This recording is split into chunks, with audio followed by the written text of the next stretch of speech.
And it's in that line of divine that I'd like to greet you all, my brothers and my sisters, in the greeting words of peace of Assalamu alaikum. Wa alaikum salam, sir.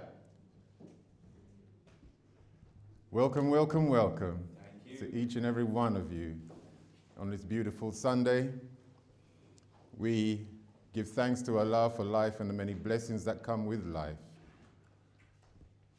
And, you know, when you have an opportunity to serve in this beautiful nation, we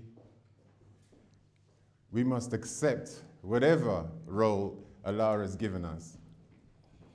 And I'm always honored to be allowed to be a part of this august body of men and women who are striving in Allah's way to uphold the standards, the protocols, the procedures, you know, and to be about the work of building a nation and to get our people. Is that right? Yes, sir. Yeah, it's an honor to serve God's people. That's who the Honorable Minister Louis Farrakhan tells us that we are. Ye are all God's children of the Most High God. Thank you. Yes, sir. Thank you very much. And we have to recognize that the time and the hour we are in is critical now. It's a critical time and hour we are in, brothers and sisters. Why? Because Minister Farrakhan made it clear at Saviour's Day, February just gone, that World War III has begun. Yes, yes. When you hear that coming from God's man among us, you know it's true, That's right. you know it's a fact, Yes. and there is a warning that we have to prepare ourselves for this time. And we are tasked in the nation to actually prepare ourselves and go out and warn and get our people to get into line too. Yes, sir. If there is a war breaking out, then we must recognize the critic, I've said that already, but there's another word I'm looking for. You know, the emergency, thank you. How urgent it is that we wake up and jump up and take care of our business, our families and our community. And I'm saying that because we have been given so much teachings over the years that it's imperative that we now put into practice that which we've been taught. Is that right? Yes. You know, so do we have our disaster emergency kits in place? Good question. You know, do we have, 3 to 4 months worth of food stored up? You know, not just for ourselves, but to share with our neighbors. Those among us, those that we know, are friends and not foes. Yes? Do we have all the basics in place to survive what may become a nuclear war at any time? You know, as I read the press, you see the Russian president warning NATO, of which the UK is a part. That's right. You know, that if certain missiles are fired into his country, there are literally serious consequences, dire consequences. And where are we? In the middle of the UK, in the capital of the UK. So we have really got to be about the business of warning our people that playtime is literally over. Is that right? So let's step up and get the work done. You know, we have to. Otherwise the blood is on our hands and we're going to be asked to account for what we did. You know, so it's not a time to be becoming complacent. It's not a time to becoming ill-disciplined. It's not a time to be absent. It's important that we are at all our meetings now to hear the message, and including today's. And I can't wait till Brother Minister comes up, to deliver the extension of last week's message, which was so beautiful, but so seriously profound. And again, I was going over it in the week, and it's so important, brothers and sisters, that we study this brother's words. It is so, so, so important. We can't afford to be found lacking in a time like this. So I'm just of the view that it's time to get serious and get our people. You know, the nation offers salvation. The nation offers the black man and the black woman an opportunity to work out their salvation. Yes, that we can be coming into God's favor. You with me? In this hour that we come into the ark so that we can get some protection.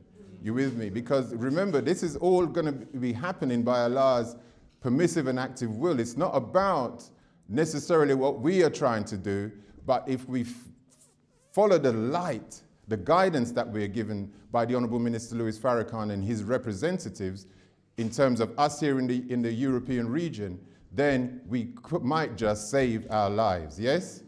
And that, by extension, that's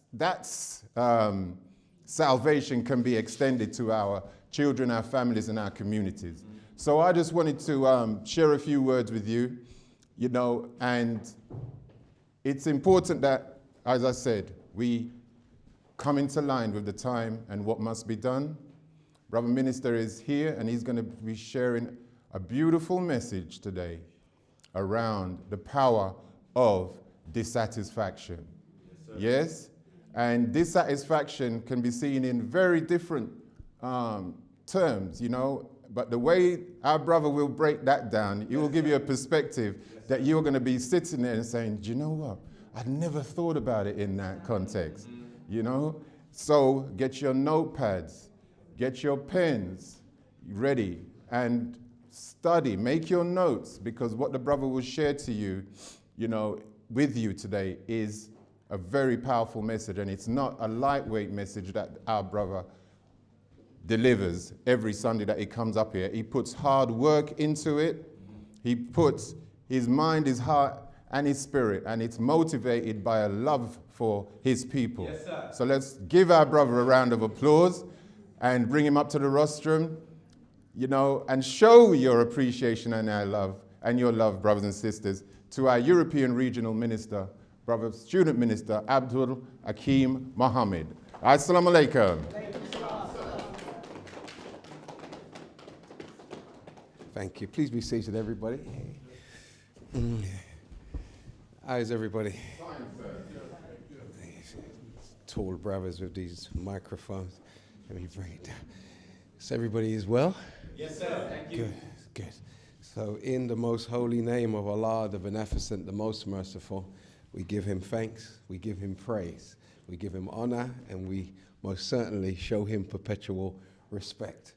We thank him and can never thank him enough for his divine intervention in our affairs as a people who had been on a really torrid journey, being kidnapped from Africa and displaced throughout the diaspora and made into other than ourselves. We thank Allah, and nobody had the will, nobody had the capacity, if you will, to reverse that which Europeans had done to us.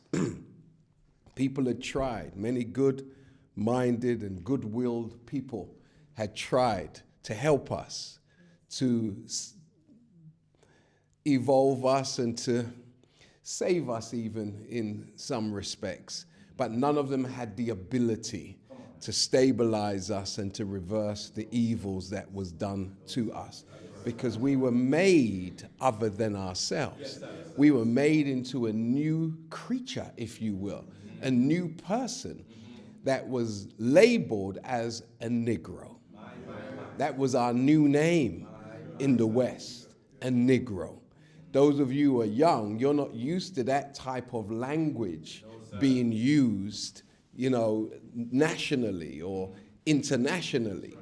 But in the 40s, definitely in the 50s, in the 60s, if you turned on your televisions and watched any prominent black nationalist, if you will, or representative of our community being interviewed, the interviewer would address our leadership and us as a people as Negroes.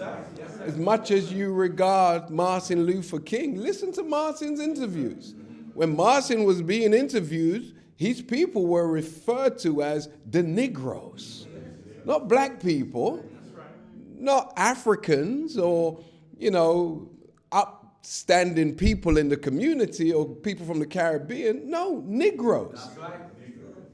And the Most Honorable Elijah Muhammad was the man who would not allow the enemy to call us Negroes. When he was being interviewed, he would always rephrase that term and preface it with so-called Negroes. Yes, he was the only man who challenged that terminology. Yes, and what does it mean then? If we were reclassified and we were really remade into a Negro. What is a Negro? What was the scope of God's work when he came?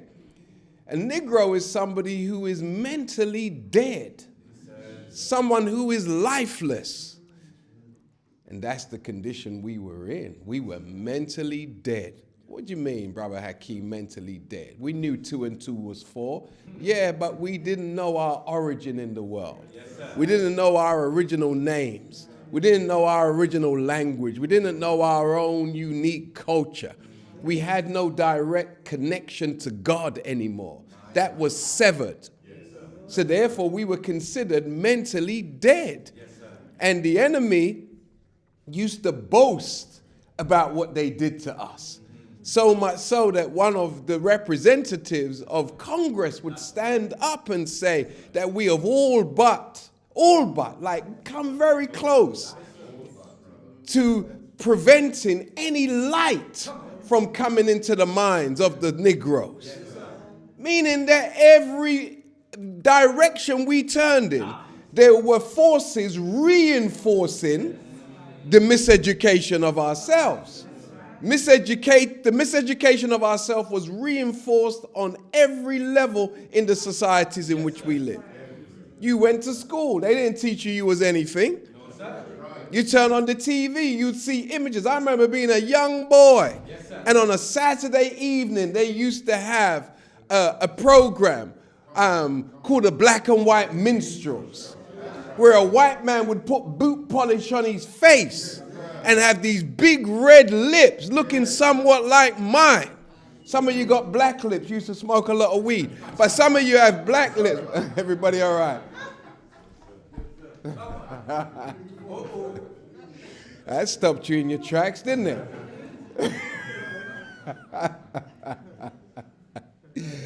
Oh, God. I'm not trying to label no one. Just have a listen. But black and white minstrels. And he would sing this song, Mammy, Mammy. Do you remember? Yes, sir. But that was the image. So if you had red lips, you turned them in. That's right. Because you didn't want to reflect that image. That's right. And some of us used to think that that actually was a black man. My slave name used to be Robertson. And then when we were young, there used to be a jam. Robinson's Jam, and it had a golly wog on the front of it with curly hair, big afro, looking foolish, big white eyes with a black spot in the middle. That was our image. And who do you know was challenging such image? No one. Until the great Honorable Elijah Muhammad and the nation of Islam. Praise be to Allah. So we thank Allah for his divine intervention and for raising up the most Honorable Elijah Muhammad, who challenged all misrepresentation of us as a people and was indeed and still is the number one defender of us as a people and reversed all of that miseducation. And we thank him for continuing his work in and through the mind, the body, and the soul of the Honorable Minister Louis Farrakhan. So when we listen to the Honorable Minister Louis Farrakhan, we're really listening to an extension of the most Honorable Elijah Muhammad. It gives me pleasure to greet you this morning in the greeting words of peace in the ancient Arabic language of our fathers of Assalamu alaikum. How is everybody today? Fine, sir. Good. Praise be to Allah. Let's thank Brother Wayne for opening up. Praise be to Allah. And I know it's cold, but you still got to get up early. Yeah? Like I was speaking to somebody on Friday, and they were complaining about the weather. And I said to her, you know, that my daughter, one of my daughters, and I said to her, the weather's there to test your resolve for what you're supposed to do today. Because if what you're supposed to do is not that important, the rain will put you off. It will cause you to put what you had to do off for another day. I said, don't allow the little rain to stop you from doing what's important. Challenge the rain. Overcome the rain. By dressing accordingly. Getting yourself a nice big old umbrella. Jumping an Uber where you would have walked. But there are options. And do not let something as trivial as rain, because it's not torrential. It's not life-threatening. It's just injurious to, you know, your attire. And you just might not want your clothes wet. So if your clothes getting wet is more important to you than what you had in mind to do, then you've been overcome by a very small force. And then what does that go on to say about other desires that we have? Just because somebody says something you don't like, then all of a sudden you don't pursue it no more. You get some negative feedback, or what you perceive to be negative feedback, all of a sudden you give up. Someone says something you don't like, I'm not going back there anymore. You know, we're like, just so easy to extinguish. There are some fires you can't extinguish with like just the extinguisher. You got to bring something. You following me? But us, we could have a little mouse come in our house and you ain't getting in that room again. That's all it took. The little creature that's looking at you. So we're very easy to dissuade. Doesn't take much for us to lose spirit. I can't be bothered. Huh? So hence the reason why it's important to have such a subject on dissatisfaction. Because we become so easily dissatisfied and then find it difficult to regain spirit, enthusiasm. Huh?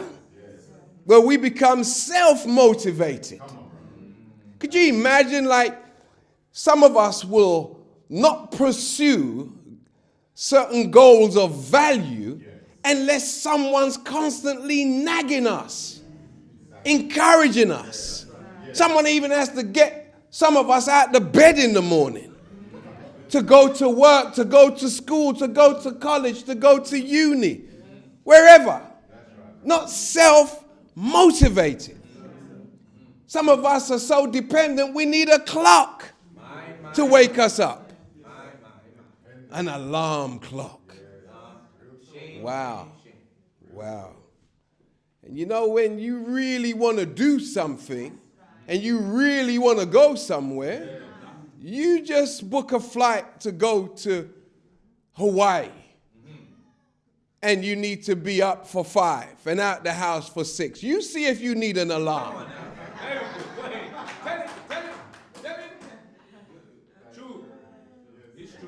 You hear that you won the lottery and the reception is at 4:30 in the morning. You see if you need an alarm to get up at 3. Huh? You see how much you're going to struggle. You see how much you're going to struggle. So this is telling us that most of what we don't really turn up for, our heart is not really in it. Let's just be honest with ourselves. Our heart is not really in it. And then we give all of these excuses. There's somebody who owes me money. He's got excuses for days, this man. That I'm now an admirer of his. I admire him so much because his ability to be a spontaneous liar is admirable. He'll be in the hospital while he can't send the money. America hasn't opened up while he can't send the money. I mean, like, I don't even get angry with him no more. I'm like, yes, sir. Because he is my mentor now in learning patience. Come on now. Listen. And him not allowing me to be other than myself. Because I could have easily have said from the first excuse, already. And you figure out the rest. But if I had said to him in the beginning, already, Yes, sir. I would have my money by now. Yes, sir. Come on now. Good teaching. Keep it real. Some of you need somebody. Somebody will help you. Just phone somebody and say, Brother Hakeem said, what? You know, already. Yes, sir. Keep it real. Go ahead. But people are there to try you. That's my point. And they can only bring out of you what's in you. And where I was full of already, Yes, sir. now it's not so prominent. Because I can be like, okay, brother, whenever let's let me know tomorrow then. Okay? I'll call you back in 2 minutes. I'm just in the hospital. That's a good one. Because then tomorrow you can say, well, whatever happened in the hospital went on for a long time. And you're still there. You can milk that for 3-4 days. I get it. But you're learning the mind of the human being. And if you're going to be a teacher in any way, shape, or form, you're in school all the time. There's a perpetual big old classroom. And patience is key. Because you don't want to destroy the person on one area where you're doing business, and now the most important part of that person is to reach them spiritually. So we have to be patient, you know, with the condition that Satan has put our people in. Do you understand? Can't act as if he hasn't done a job on us. He's done a number on us. So disappointment is very important. But today we wanted to talk about not trivial disappointment, but divine disappointment. Because the disappointment has a divinity to it in its original state. And disappointment really is a part of the fiber of the human being. It's a part of the nature of the human being, because without it, we could never have evolved from a microscopic germ into what we are today. And you find the most non-productive people are those who are easily satisfied. You know, you could be, you know, attached to some man, some woman, or some parent who's just satisfied with you just being trivial, you know, just being ordinary. And reward you for that which is really trivial, that which is ordinary. As long as you do this, then all is good. And, you know, just get a job at the local council and stay there for life. You're them kind of parents, that kind of husband, that kind of wife, that kind of boyfriend, girlfriend, who just like easily satisfied. You're just going to be here with me all day. So as long as you're there holding their hand all day, you're their man, you're their woman. But if you got to go on an expedition and do something that's going to change the world, all of a sudden, they're going to nag you to death until you come back. You didn't hear me. So some of us are just looking for babysitters. You ain't really looking for nobody in life to help, to challenge, or is going to challenge you and take you somewhere where you've never been. You're looking for a babysitter. Because you missed the dummy that mommy used to put in your mouth. The pacifier. You following me? We're just going to sit here all evening and just watch telly.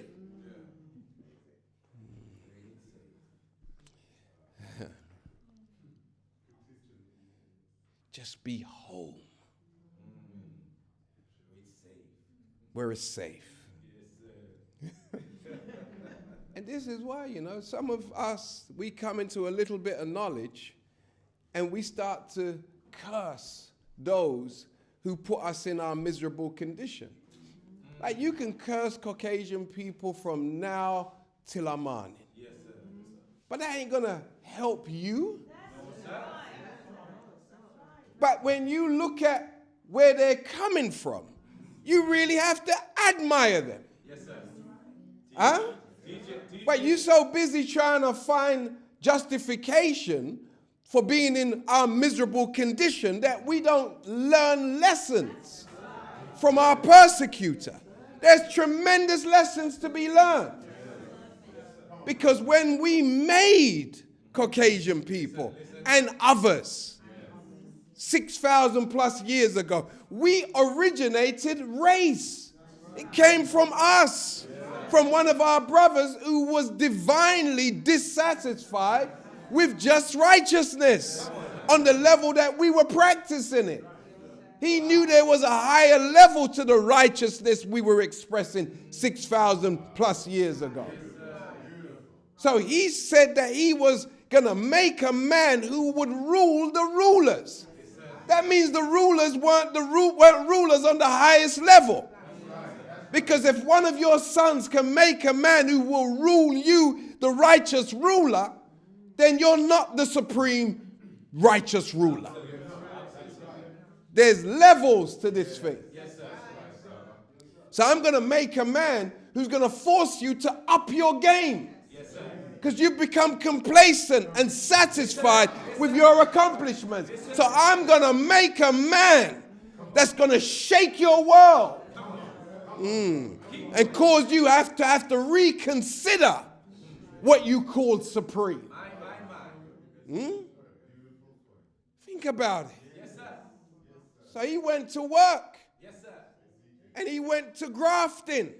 And he grafted brown out of black, yellow out of brown, white out of yellow. He didn't live to see what he set in motion. But the reality of what he fought and what he started in motion is ruling the planet today. It's ruling the planet. And can't you see in Israel, those Caucasians down there are ruling everybody? Apart from one man. Did I say one man? Who ain't hiding in no bunker? He's on top of the earth. Allahu Akbar. He's on top of the earth. One man. One man. Wahad. One man.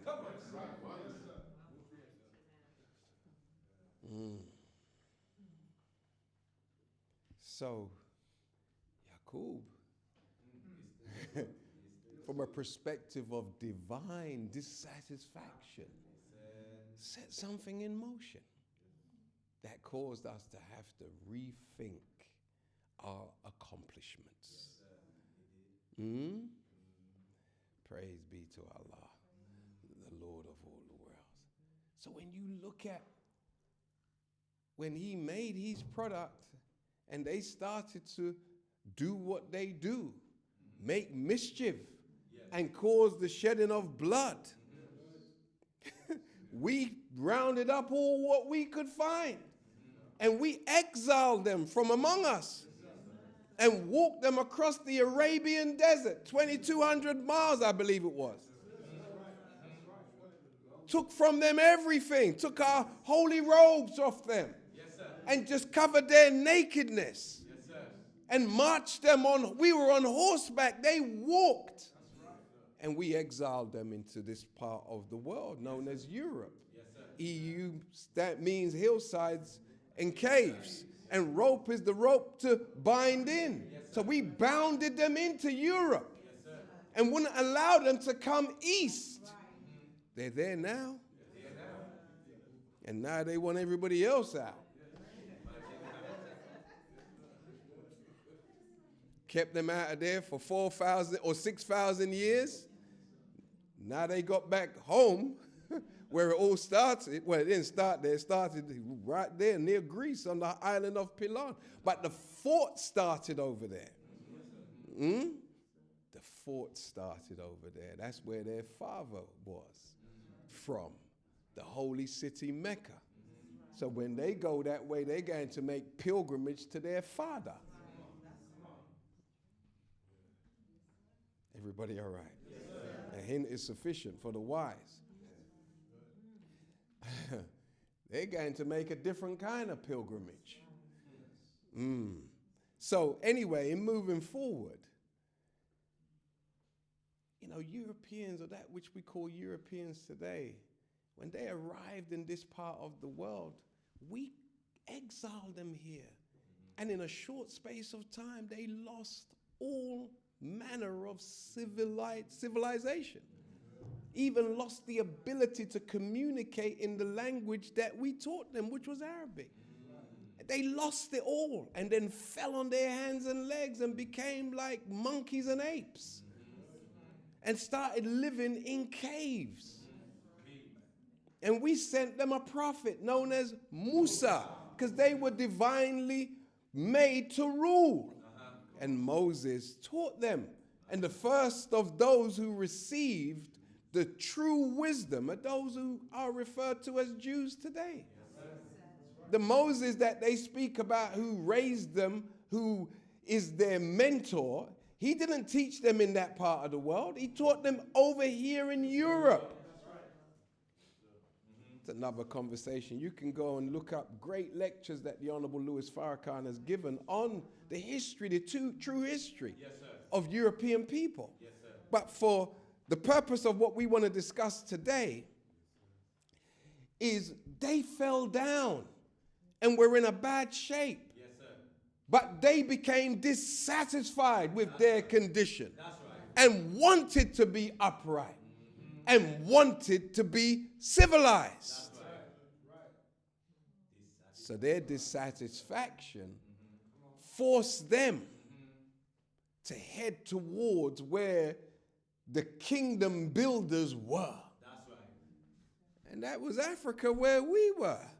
So they came and got us and extracted from us everything we knew of civilization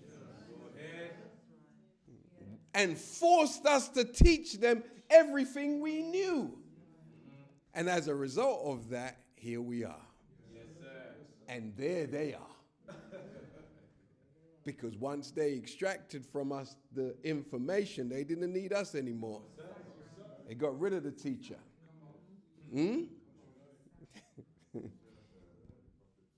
So don't criticize, because they have done a heck of a thing in showing forth how dissatisfaction can be used to pull yourself up from even a cave. Back in those days, they used to walk everywhere. It was dissatisfaction on having to walk everywhere that forced man to have to invent a wheel. Yes, sir. Go ahead. Your feet can only walk so far. And then you put these creatures around you to work. Come on. Do you think a horse naturally wants someone on its back? No, sir. Try it. Go and find one and just try and jump on his back. No, sir. You might end up, you'll end up dead. It will throw you off and stamp on you. So there's a whole process of training a horse to now pull your cart. But that's the aspect that we don't focus on. We just focus on the ride. You know what we're like. We jump on a plane and think it moves by magic. So no one wants to study engineering. We just want to be an air hostess. A flying waitress.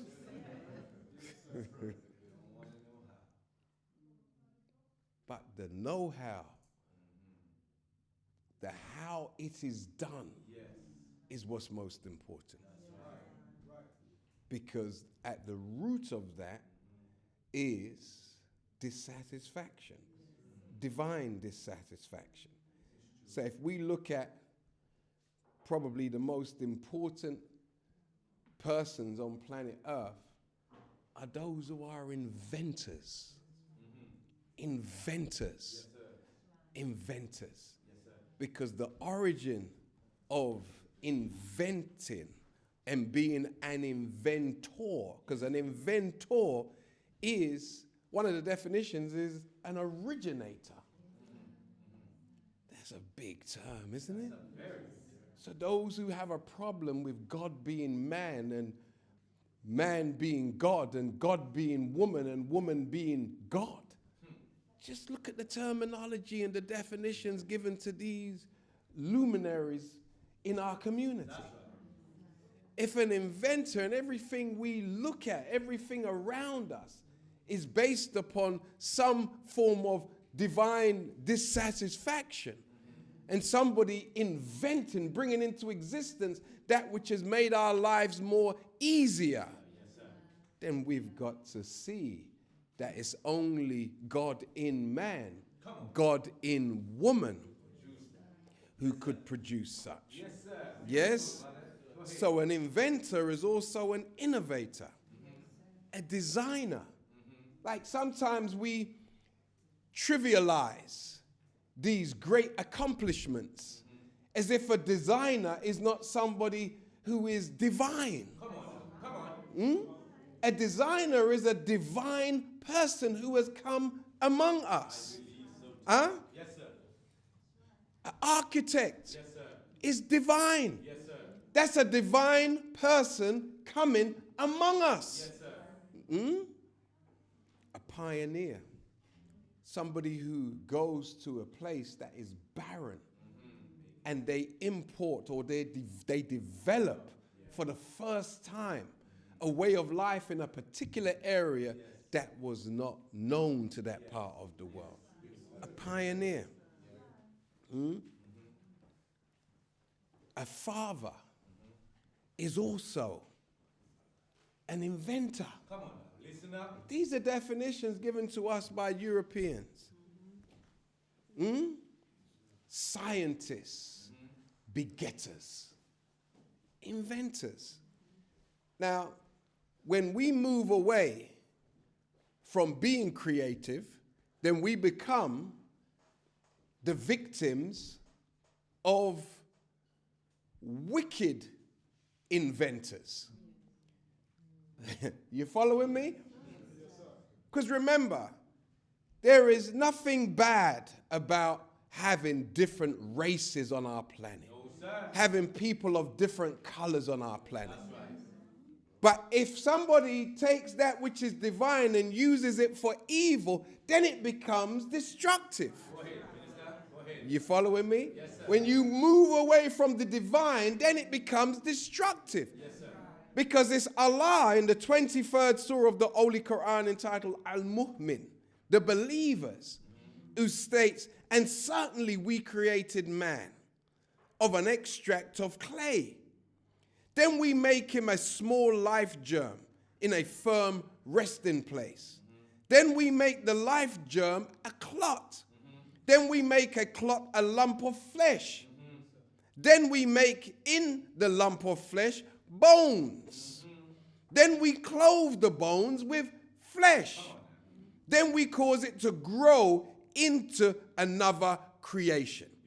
So blessed be Allah, the best of creators, the best of inventors. Yes? Yes, sir. Yes, Best of creators, best of inventors. Yes? yes, sir. Now, if He has outlined and revealed and published over 1,400 years ago the process by which we sit today. Yes, sir. This is God's body. Yes, sir. And if you don't realize how technological the houses in which you live, but say you want a Rolls Royce, say you want a Ferrari, say you want a Lamborghini can't compare with this. No, sir. No, sir. You can't read. The man who makes the Lamborghini, ask him to make a human being. Cannot do it. Can't hear you, sorry. Cannot do it. No way. You cause yourself to be in need of an eye. You lost your eye. Come on.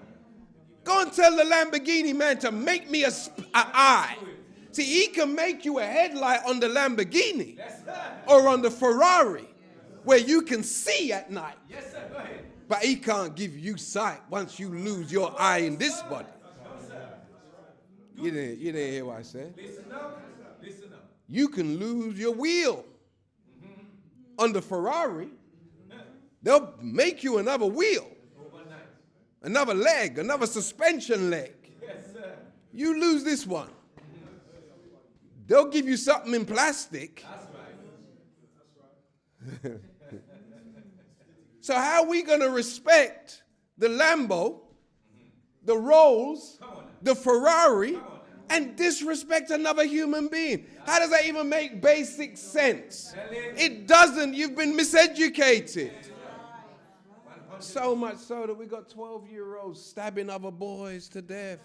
At 12 with such viciousness. Where'd that come from? Tell it. Tell it, minister. Where's that come from? Where's that come from? You don't see Ferraris crashing into each other. No, sir. They line up on the parking lot. That's right. They ain't got no problem being beside a Ferrari. That's right. Huh? Orderly. Go ahead. But we have a problem because we've been made other than ourselves. That's right. And we haven't taken time out to study who we are. So we've allowed those who have taken the divinity of God and reversed it and caused us to think that we are other than who He created us to be. Yes, sir. Allah says in the Quran that He made us into tribes and families. He's the one who gave us ultimately our hue. That's right. Yaqub was an agent of God, but the big God had a plan for Yaqub's plan. Yes, sir. And this is why He allowed Yaqub to do his work. Because he had an overarching plan over Yaqub's plan. Yaqub planned for evil. Huh? The God of Yaqub planned for righteousness. Come on now. Are you following me? Yes, sir. So race,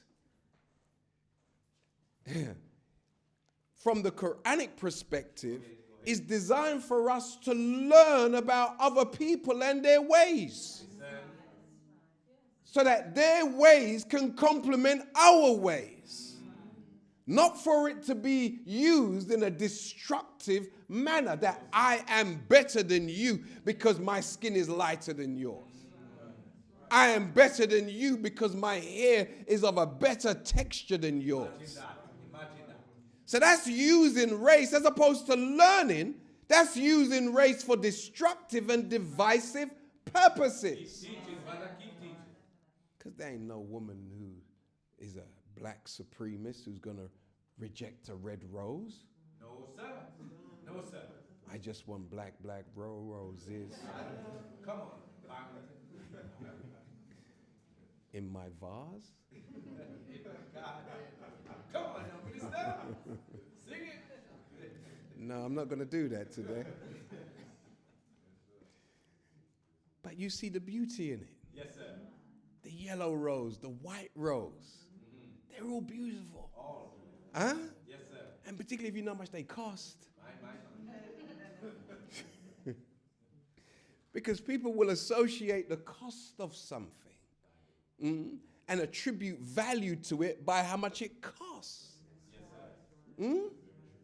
And that's why once something becomes valuable, the price goes up. You following me? Yes, sir. So what about you and I? What's our value? Tell him.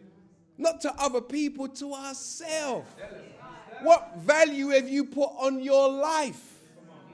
And if you value your life, you don't put something that's valuable in an environment that is destructive. You following me? You have to, even your car. I remember I went to Paris once and I had this lovely little convertible Mercedes, really nice little car. And I drove over to Paris and we were there to teach. And they had me in this area where it was just, a lot of Europeans and whatnot. I said, where's the black people, man? So they took me to and who told me to say that? They took me to an area where there was no white people. It was like you were in Africa. Literally. And it was so black. Like the whole area. You think Brixton? Brixton ain't nothing. Brixton's cosmopolitan. I'm talking about you were in Africa, in France. And then the brother who took us down there, he said, yeah, let's park the car there. I said, brother, not this car. Maybe another kind of car, but not this car. So we had to find an underground car park with a man at the gate who you had to pass. Because that environment didn't look too safe. You were definitely going to get at least a little scratch. So, what am I saying? Keep going. Even though the car was a car, the car, I could see was safer in a place that was respected. You following me? Yes, sir. Because outside of the car park, all kind of deals were taking place. There was prostitution. There was drug dealing. There was fussing and fighting. Yes, sir. You name it, it was outside. Yes, sir. And if you want peace, that's the wrong place to go. That's right. Come on now. You following me? That's right. So this satisfaction, dear brothers and sisters, is so germane to our growth that when we feel it, we have to analyze it. Because sometimes we lull ourselves into complacency by just being too satisfied. And the scientists say that we should every year or every 5 to 7 years bring about some major change in our lives, i.e. something major. Move home. Change your profession. Do you understand? And when I say move home, I don't mean around the corner. I mean you lived in South London all your life. Is that where you're going to die now? Your mum lives 5 minutes from you. Your sister lives 7 minutes from you. You work 2 minutes away. Come on now. So everything, your perspective on life is South East London. And you think you're a big man. You think you're a big woman. You understand? You don't even know what Hampstead looks like. You never, it's like going to another country. Hampstead. The only park you know is Lewisham Park. You dare go to Brockwell Park, just Lewisham Park, on your bike. All right, dear brother. That's not life. That's not life. That's just you existing, just here. You're like a fly in a room just about to be swatted. Because you can't get out the 4 walls. And as long as they keep the windows closed, you got to hide in the corner somewhere and blend in until you're discovered. and then someone creep up on you like me. Because you know if the fly ain't flying, he's somewhere trying to hide. So you catch him when he's not paying attention. And that's the end of him, right? Yes, sir. And that's our lives, family. You will find that there is a culture where we are concerned that's local, and there's a culture that's global. Yes, sir. You following me? The local culture is what you made up in your little environment. Yes. The global culture is what will give you respect everywhere you go. Yes, sir. There's a certain respect that is waiting for all of us as a people once we learn it. It's a universal language. And when we first met the Honorable Louis Farrakhan, he introduced us to that universal culture. And we thought it was somebody else's culture. And we said, what? It's the first time we've heard a black man represent that culture in a way that we could claim it for ourselves. It's true. So when he introduced me to Islam, Yes, sir. that was diametrically opposed to everything I knew prior to that point. Islam, that's Pakistani, isn't it? That's Arab, isn't it? That's right. Well, you are the original Arab. How so? And then he goes to breaking it down. That's right. And then he goes to teaching us our history, how we actually became whitewashed in Europe. Yes, sir.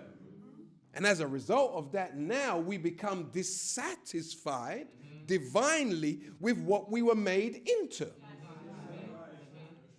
And the more dissatisfied we are with how and what we've been made into is the springboard now for us to achieve true greatness. Everybody all right? Yes, sir. So the Honorable Louis Farrakhan has taught us, whenever we come into the knowledge of that which we previously did not know, we are changed by that knowledge. And the greater the knowledge, the greater the change. You can't change if you don't know nothing. You just keep on repeating the same things. So every day in your life is the same. It's the same.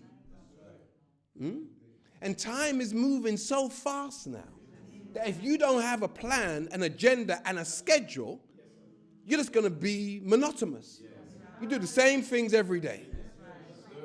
And it's so same that you don't even do it in a different place. So therefore, you're actually in prison. The prison of your mind. Imprisoned by the limitations that your environment has set for you, that you have accepted. And then someone's going to call you a road man. Not a sky man. A road man. You've never been on a plane before in your life. Apart from your parents trying to send you out of the country so you don't face the crimes that you've committed. Imagine that. That's the time you find money to send your children out of the country when you know the feds are looking for them. Imagine that. You couldn't have found a better reason? Imagine that. You want to hurry them out of the country because you don't want them to pay the price for killing their brother? No, they're going to pay the price because you should have prepared them better. And if you knew the environment in which they were living was going to lead to that kind of behavior, you, mama, you, dada, should have made the sacrifice and taken them out of there. But you left them there. And then someone tried to take from them which they didn't want to give to that person. So therefore they retaliated and one thing led to another. And now everybody's in jail. But you don't understand what England is. England's a sophisticated prison. You can't go nowhere. Where are you going to go? Unless they allow you to leave. There's a reason why when you come to England, you go to Dubai, for instance. You have a passport. They ain't even no one there to check. You just walk through. They're like checking you. And it's so easy to go through. My passport never works in that cubicle thing in England. Like the self-scan, it never works.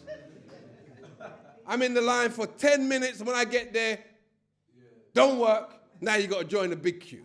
Another 40 minutes. So I don't even go there no more. I go straight to the counter. Because I realize they don't like Hakeem like that. They don't want me to think I can just come in and out like that. You got to face us when you're coming back. And I'm willing to face, yeah, of course. All good. Where you coming from? Such and such. So and so. All good. Okay, Mr. Muhammad. And that's good. That's much better than Mr. Robertson. You know what I mean? Because Mr. Robertson's thing would have worked. And he could have come in and out. Because he's just going to Jamaica to smoke weed. He ain't going there to teach culture, teach roots, teach freedom, justice, and equality. He's just going to ramp. He's just going to the concert in December. You know how it go. Yes, sir. Going to see Vibes. I'll go to Jamaica. Vibes is in concert. Yeah, Vibes is in concert. He certainly is. Okay. Everybody all right? Yes, sir. So, the Honorable Louis Farrakhan has taught us and asked the question, what is the greatest knowledge that we could pursue or be given? Listen. And he went on to teach us that the knowledge of the creation of God. And some of you would say just being introduced to God is enough. And he went on to say, not today. Today, we want to know and understand the self-creation of God as we are. He's double. You say, I don't know nothing about no God. When you say you don't know nothing about God, you're saying you don't want to know who you are. Right. You are God. But just an ignorant one at this time. Tell him. A misinformed one at this time. A high one on drugs at this time. A little tipsy God at this time. A God with no agenda. You follow, but still, God. It's still your remote control, but the batteries are low. You got to slap it up a bit. Turn the batteries around. It's got little percentages left. But you can't get all the functions out of it. Just off and on. And some of us are like that. Sometimes we're off, most of the time we're off, and occasionally we're on. Everybody all right? So the minister says, today we want to know and understand the self-creation of God. As we are his double. We're his descendant. Think about that. If we're God's descendant, then that means we're his successor. He's not here, so he left us. To do what? To not even be bothered to know how to read and write? And create and invent? And solve the problems of our time? Is that why he left us here? No, we're his successor. Your mum has to go to work and do something and she's left the house. She expects at least when you come back for you to have cleaned up. She made breakfast for you and it's there on the pot. You're just going to eat it, leave the bowl on the table, leave the pot in the sink. You show your appreciation.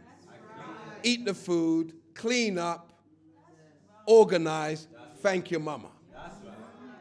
But when you see that as beneath you, then you don't understand that she's trying to see whether you're worthy of her leaving what she's worked for to you.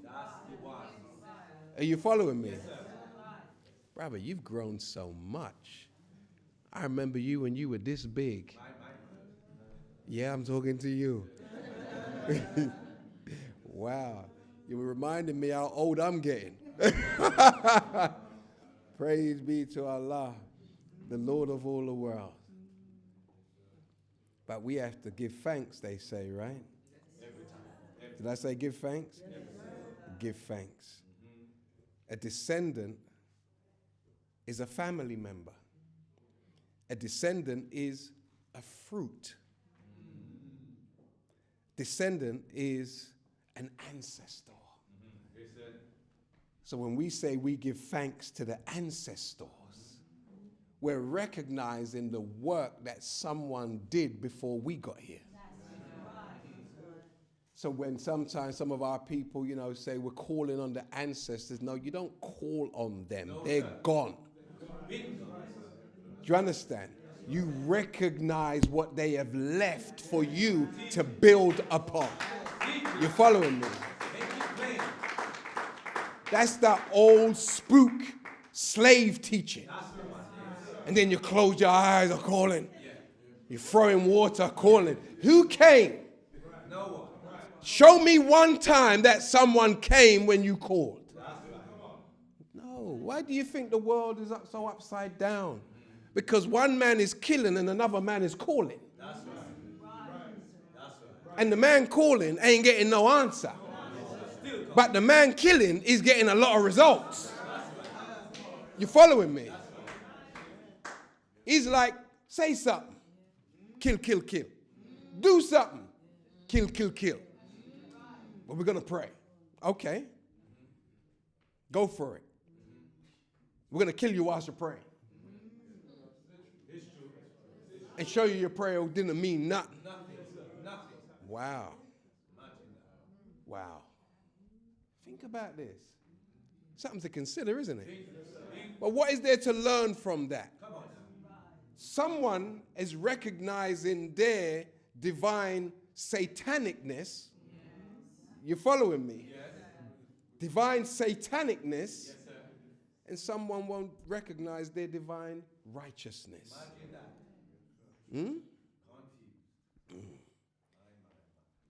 Like they used to always say when there were these mass shootings. Don't blame the gun. Guns don't kill people. It's people with guns. Because the gun ain't got no ability to fire itself. Someone's got to pick it up and fire it. They got a good point. Very good point. And it's likewise with us. If we've got power that we don't use, how are you going to call someone to use your power for you? Doesn't work. And one of the things we have to always appreciate is those of us who have knowledge and have been blessed to hear the voice of the Honorable Louis Farrakhan. There's a very massive price to pay for not working in the vineyard or working to build out that which we know is in the best interest of ourselves and our people. Because there are too many of us who are of the mind, nothing is perfect. Not true. Not true. Not true. We are in a perfect situation right now to positively affect the future. You and I are the sum total of our intelligence and level of consciousness as we gather today. So that's the perfect us. Because that's the full extent to which you and I can express ourselves. So it's pointless trying to perceive that which we don't have the capacity to perceive. Because you can't achieve what you don't have the capacity for. So perfection is manifesting your capacity to the fullest extent. But we're always deferring manifestation to a future tense and ignoring what we can do here and now. Why, when they used to say to the Honorable Elijah Muhammad, about his perfection or his perfectness, his response was a simple one. I'm perfect enough for you. He didn't say tomorrow I'm perfect. No, now. What he has to offer is good enough and way beyond what we can do for ourselves. Everybody all right? Yes, sir. So when you look at this man Jesus, we're going to close soon. This man Jesus, so when, we love a contentment. We go and, I found God. So you just sit on another church and do nothing but just attend. Oh, I found God, so I'm going to celebrate Kwanzaa every year. And that's it. That's all you do is celebrate. We love a celebration. And because we love a celebration, we've actually turned funerals now into the new dance. We call it a celebration of life, but how are you going to celebrate the life of a pimp? How are you going to celebrate the life of a drug dealer? How are you going to celebrate the life of a philanderer? All these children are there at the funeral that he didn't look after none of them, but my dad was a great man, liar. Even lying at the funeral. You're giving him props that he don't deserve. Some of you don't like that, do you? Because you had planned to go out the same way. I remember there was this preacher once, I went to a funeral, and the brother, he was a pimp. That's how he lived his life. And I went to the pimp's funeral. Because I knew the pimp. Everybody all right? I went to the pimp's funeral. Yes, sir. And there was a white man in there calling himself pastor. And I looked at this man, and he was just up there just lying from his pulpit that this good man who is no longer with us, I said, that's debatable. And when I listened to all these lies for 7 minutes, I had to dismiss myself. I said, I can't stay in here. I said, we need our own people now to start doing these things. Because traditionally, black people always find some white man who would just lie about our legacy. So we go into the ground with honor and lived with none. You following me? Lived with no honor, but die with good words going into the ground. We can't put up with that, can we? So, as a result of that, we have to consider ourselves and our legacy and what we're doing whilst we've got life and what we've done with the life that has been given to us thus far. And are we satisfied with it? And if you're satisfied with it, that means you ain't got no current good works. Because you're satisfied with what you've done as opposed to what you're doing. So perfection really is staying in perpetual motion. And as long as you stay in perpetual motion and are moving forward, you're in a perfect mold. But when you think that you are entitled because of, then you've just died. You just died. Because you want us to respect you for something that you did in the past, but you can't replicate it. That's why a champion has to prove he's the champ by fighting every 30, 60, 96 months. You show, I'm still the champ. Any opponent, come and try. You with me? And there will be someone at some point who will let you know that you're no longer the champion.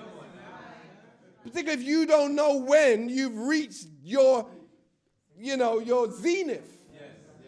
And when you reach your zenith, you've got to know time to bow out.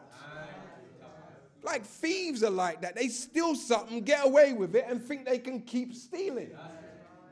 Where rather than say, boy, I got away with that, I was lucky. You thought you got away, but they let you get away and just waiting for you to do it again. So you can lead them to the person who they've really got their mind on. You're the small fry. But they got their mind on some big people. You following me?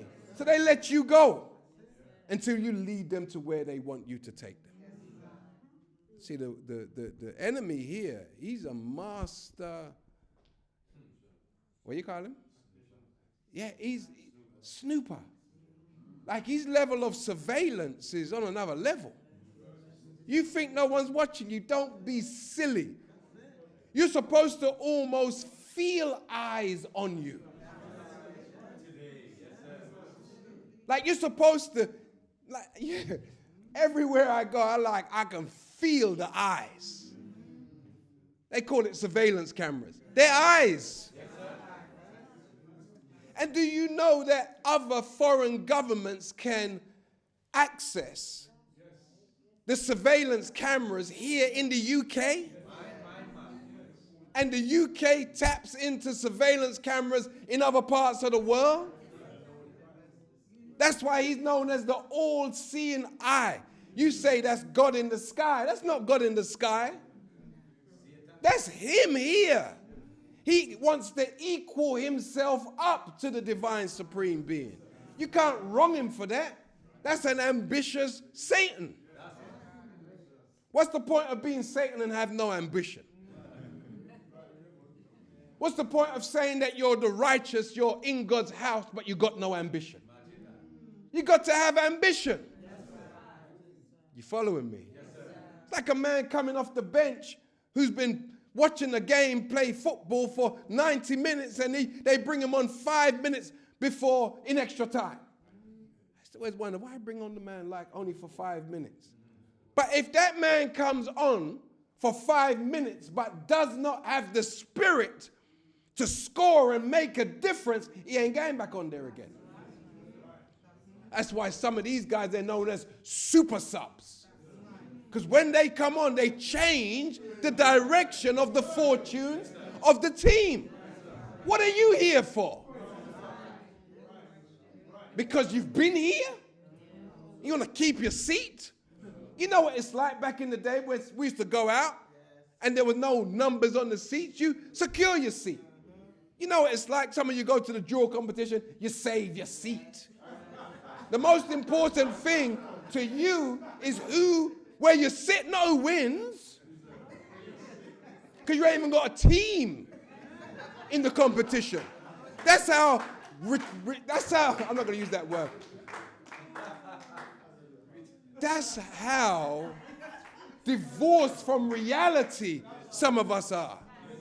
You secure your seat and you're not even in the competition. And made no efforts to get in for the whole year. But you want to be in the place. You're messed up in your head. You're just vain. You want people to see what you were wearing that evening maybe. Or you're looking for a little wife in there, a little husband in there. Glimpse the Messiah in there. But you ain't interested in raising the standards on a new scientific level of drill. That ain't even crossed your mind. Because you're just vain and idiotic at times. I don't mean to be disrespectful to anybody. But it's just real. We're like that.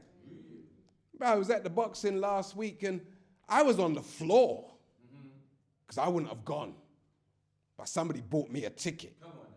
And it was an expensive ticket. Yes, and I didn't want to go, but they kind of forced me. Some young people said, Pops, man, come on, man. It's only once in a while. Watch the fight, man. Why not? So I'm like, okay. Okay. It's an expensive seat.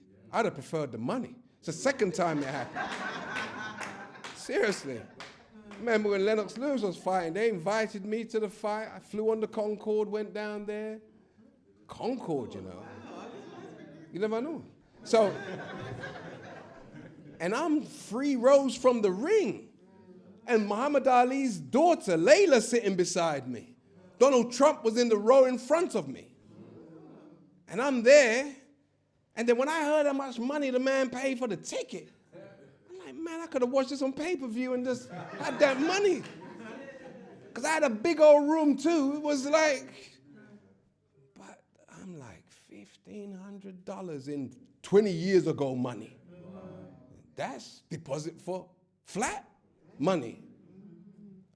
But I said, okay, they want me to have the experience. So I had the experience. But I'm not betting. I ain't got like money on Lennox. Money on this one. I'm like, okay. So I was there last week and I'm looking like the stage. The ring was probably a little further than where twice the distance from where Sister Denise is. So I could see the ring from where I was. But when I looked up, the people they couldn't see no ring. They came to Wembley to watch the screen. And that don't make no damn sense to me. I prefer to be at home. I got a 80-inch. I prefer to go at home and watch that Do you understand? And to sit in 2 hours worth of traffic after the fight finishes and get back home at nearly 2 o'clock in the morning and then got to come back here.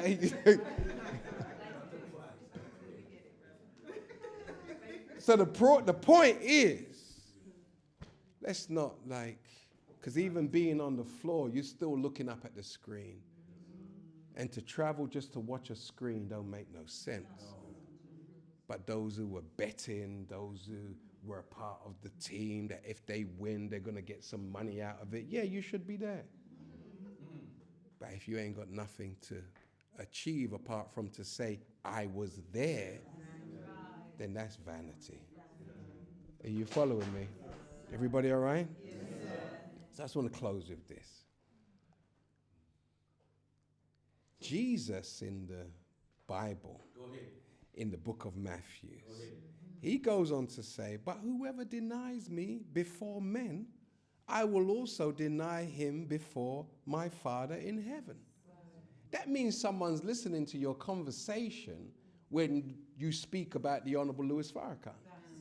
So if you speak about him in a derogatory way, no matter to who, that's been recorded. And you will not get a good, you won't get a goodly mention when he goes back to his father, the Most Honorable Elijah Muhammad, who has power over all things.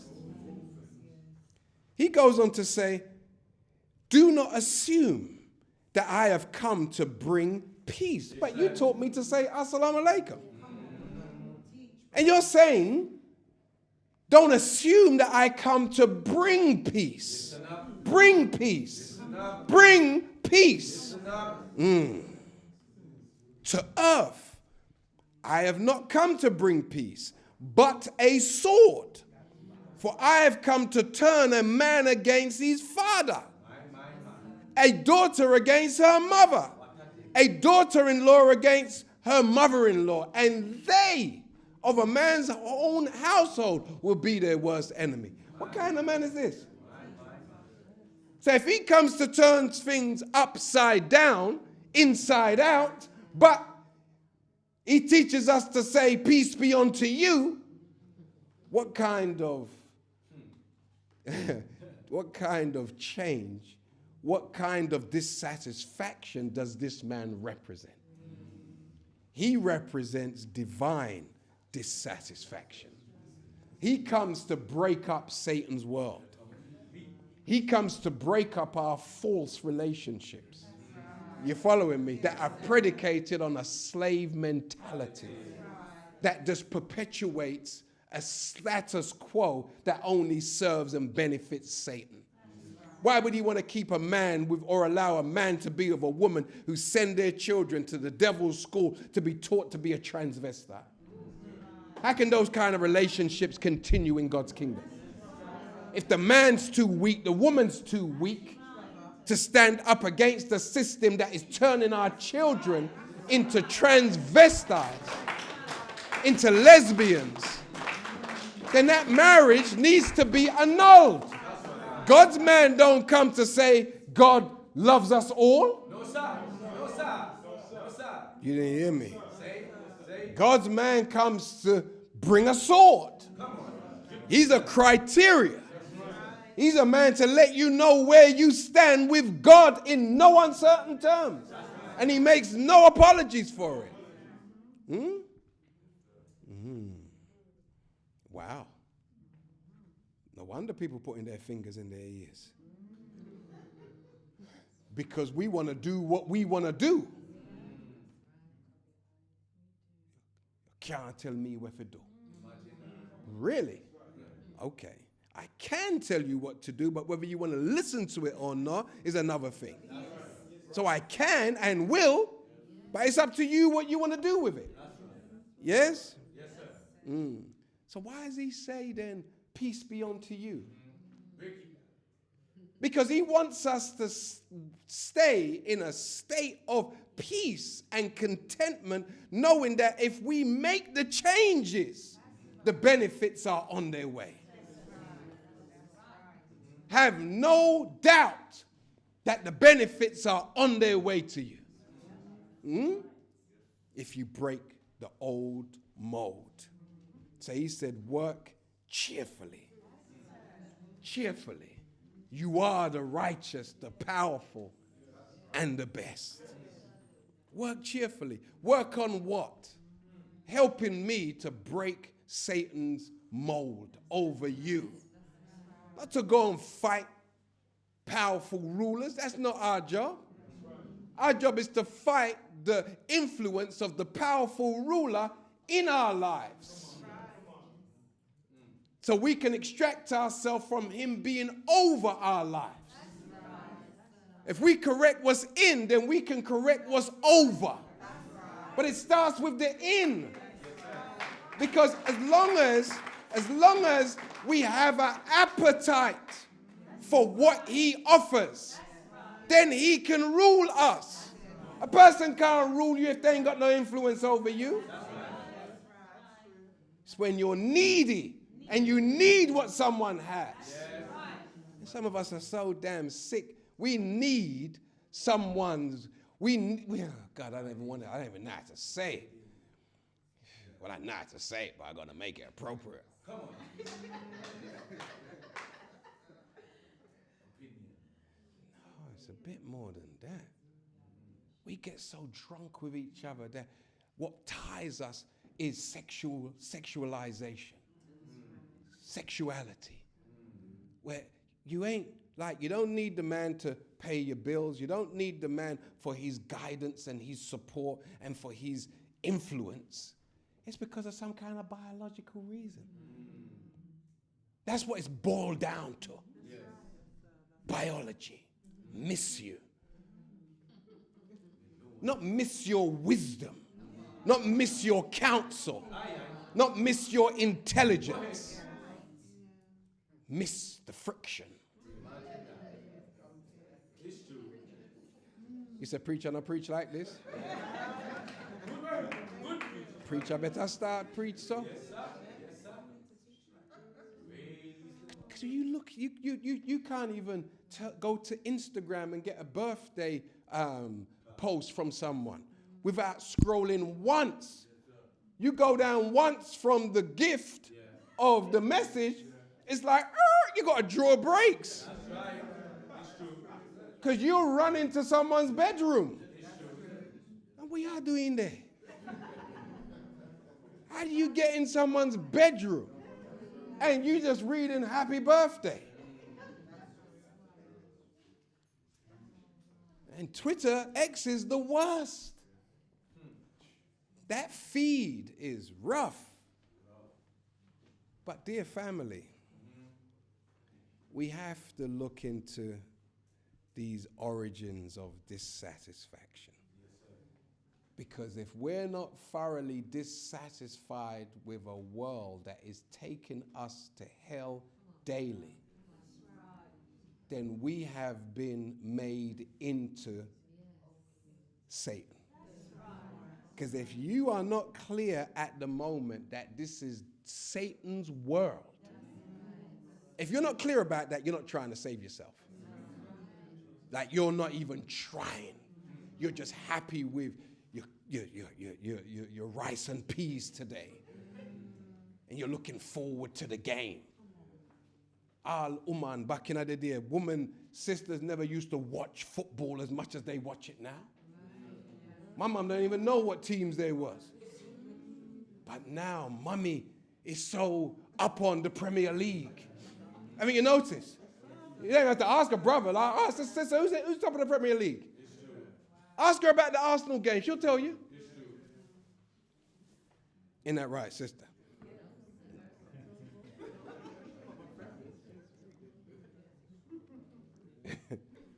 We're up on the foolishness because that's where we are now.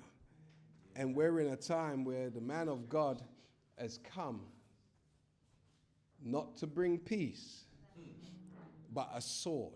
Yes, sir. He has come to divide.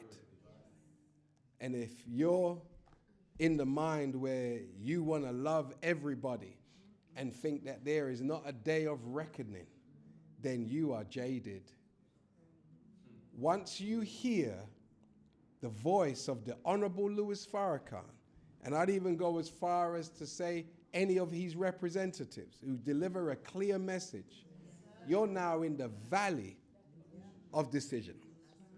And your whole life and your bloodline is now on trial. Because you and I have the ability to bring forth forgiveness for our families based upon our goodness. Yes, sir. You and I can do so much good that it's like having a bank account where you've got more than enough money for yourself that you can now start helping others based upon what you have earned. Yes, sir. Go ahead, brother. Go ahead. You're following me? And sometimes you can be so charitable with what you have in excess that you can change people's lives.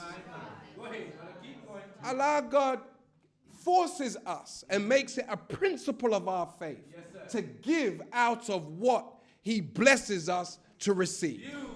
So if charity, if what they call zakat is a principle of Islam, then the doing of righteousness has the same effect that your family, your friends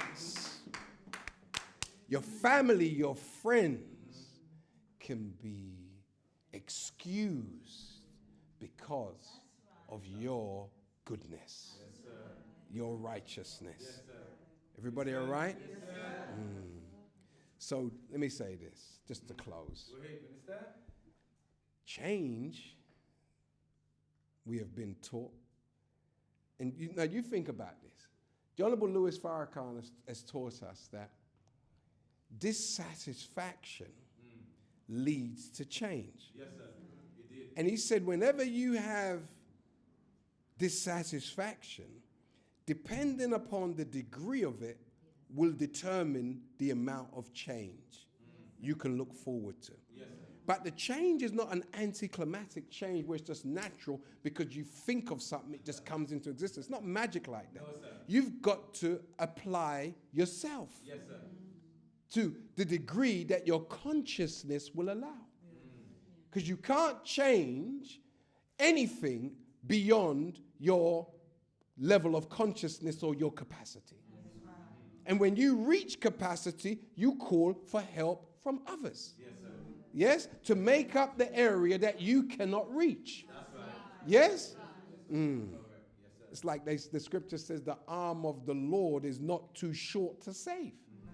That means he has enough people who he has invested in to reach everybody who he wants to reach. Yes, sir. There's someone close enough to you who can help you if the God favors or desires for you to be helped. You following me? His arm is not too short. But when you look at us, how extensive is our arms? And whenever you cannot get the kind of result that you desire, you've always got to check yourself. Where is your influence? So he said 100% dissatisfaction brings about 100% change. And that's not for you to wait for the world to be 100% dissatisfied with Satan's rule. It's for us as individuals to reach that point. And then when we've reached that point, we will have a positive effect on those who are in our immediate vicinity. No? So change is always good if it leads towards a positive conclusion and moves us up the gears towards our ultimate objective. Yes, sir. Divine dissatisfaction is not only normal, it's very present, is unavoidable and necessary for our overall well-being. And its origin stems back to the very root of the building of what we commonly call universe today. Yes. Allah God was not ever satisfied with his universe So he put dissatisfaction in the very nature of everything. That's why everything that is alive, everything in creation vibrates. It's moving towards its ultimate conclusion. So the Savior taught us in our supreme wisdom, cannot even a fool see that a mighty change is taking place in every living creature. Every living. So therefore, if we've stopped changing for the better, then we're changing for the worse. Can't help yourself. Yes, sir. So we all experience dissatisfaction. However, the European knew this and manipulated our differences, which in truth could have been complementary as opposed to destructive, causing us to hate ourselves. The enemy weaponized race and made it an issue of contention as opposed to as Allah intended, as he published in the Holy Quran in the 49th chapter, the 13th verse, O mankind, surely I have created you from a male and a female and made you tribes and families that you may know each other. Nothing wrong with when you're in the right mind, you go to another country and you study their beautiful culture. Some people's culture is so nice and calming. You don't go there and manipulate. Go there and take advantage of people's poor condition and then go and hire, poor people to do nasty things for us. It's not the way how you do it. No, sir. I remember I was in Jamaica once and I was with a brother here, and he knew Jamaica like the back of his hand. Some of you know him, how I mention his name. And we drove from his apartment in Kingston. We went to what that place they call it when you go and the fish place. Yeah. So I drove up there, and the sister was like, when we pulled up in the car, she saw money coming. Come on. Because he had a really nice car. Yeah, so as we went there, she was such a great saleswoman. I said, man, if I had a business, I would import you to England. And she was like, give me fish. Look, open your mouth there, baby. Open your mouth. And she's pushing the fish in my mouth. I'm like, you are incredible. Like, you didn't even give me a choice. You didn't ask me if I'm vegetarian. By the time I look around, the fish is already in my mouth. But she was so sweet. I was like, wow, before you even swallow it, you're not just giving her the money for it, you got to give her some tip. I'm like, this is not your first rodeo, you know what I mean? So that's your experience. So when you come back to England, the only thing you can say about that experience is good. You following me? Yes, sir. You don't know now, say, boy, because y'all feed you, so boy, you're single, you're married. You say, boy, man, look, somebody for take back to England for feed me. No, that's not the conversation. You experience the culture and you share the beauty of your experience. All right? So let me just close, dear brothers and sisters, because I think I am where I need to be. Dissatisfaction, divine dissatisfaction, always leads to a change. So as I said, I'll close with this, you look at what motivated all of these great inventors. We wouldn't have no airplanes if we were happy with just staying in one part of the planet. We knew in order to leave from here and go there in one lifetime, we need something superior to a donkey or a horse and cart. We needed to fly. And just like you see today, Uber's not just happy with just Uber bike and Uber. Now they want Uber little vehicle that can fly. Yeah, what I'm calling it? Uber drone. You're happy 24 hours. You make your little Amazon purchase. You got a gold Amazon account. Next day, somebody with some funny tracksuits on is going to be knocking your door. Everybody all right? It's going to be knocking your door, with a parcel. And I hate it at my house because nothing ever comes from me. And these guys are so damn disturbing, knocking my door. But anyway, and the worst thing is when someone don't even live there and they give your address. I mean, we just have to move and not tell no one where we're going. I'll come and see you. Want to come and look for your dad? No, not necessary. I'll come and visit you, okay? Because tutus, speeding tickets are coming to your house. And you know, I'm getting into something totally different. I got to get back to my point. But when we're looking at divine dissatisfaction, it's divine dissatisfaction with having, you know, your delivery delivered 24 hours henceforth and wanting it the same day. That has now got Amazon investing in little drones that will drop your parcel in your gate. Just drop it in your garden, you know, within a few hours. That's a great service, is it not? But it's dissatisfaction. That's led to a positive change. Yes? Likewise with refrigeration, with the camera. You know what it was like. You took pictures and you had the film. Those of you who are my age. And then you had to go and get the film developed. Pay more in order for it to be done quickly. Now it's right there on your phone. Instant. Do you ever desire to go back to your Kodak? No, sir. Because if you do, I got one of those cameras at home. I'm trying to look for a buyer. Likewise, when we were young, you know, you want to get some mail from the Caribbean, you're looking for that air, what was it called? Air mail. The blue, young people don't even know what I'm talking about. And like, this is some dinosaur talk going on up there.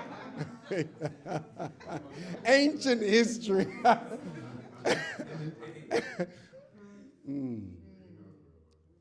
But look at it now. You WhatsApp people to death. Maybe some of these inventions, they're good, but look how we're using it now. There's a positive side, and there's a very negative side, right? So by Allah's grace, the more dissatisfied we are is the more inventive we will become. And when you're not dissatisfied, you don't grow into your God powers. Because it's the dissatisfaction that causes you to become a creator, become creative. Yes, sir. Yes, sir. Do you understand? You don't succumb, you don't go in, you go in to come out. You following me? And you end up, by going in, you fix everything that is outside of self. Yes? You can't fix it unless you go in and restructure the self. Because the Lord is within and he wants to be found. So satisfaction is not the way of the believer. Satisfaction leads us to stop striving for perfection. So let us keep striving, keep moving towards the goal, and never accept Satan as ruler over our lives. Let's never accept his systems, because his systems have never been built for anybody who wants goodness. Stay with good people. Particularly in a time like this, that's your currency, is to be amongst people who are in their right minds. Are you with me? Because today, the subtleties of Satan is such that you think someone is your friend, and they invite you to that which is going to lead to hell. So be mindful, especially you young brothers. Be very careful. Because back in my day, you see, when I first heard this truth, I used to be amongst a set of people who were destined for hell. But that was my peer group. And I tell you, my God, when I first heard this truth, I welcomed it so much that 30 odd years later, I'm still standing here. Because I know what it saved me from. I celebrated when I got this teaching that I didn't have to walk with them man there ever again. They were the first set of people that I extricated myself from, was my peers. They never, you ask them, they never saw me again. That's why I told you a few weeks ago when we had the spiritual injection. If you say you want property, you want to be in the property industry, what's your motive? Is it to make money? I told you, my motive was never to make money. The reason why I bought my first flat was to leave my family home and have a place I could think. Have a place where no one could tell me what to do. You didn't hear me. I relished that. Some quiet space.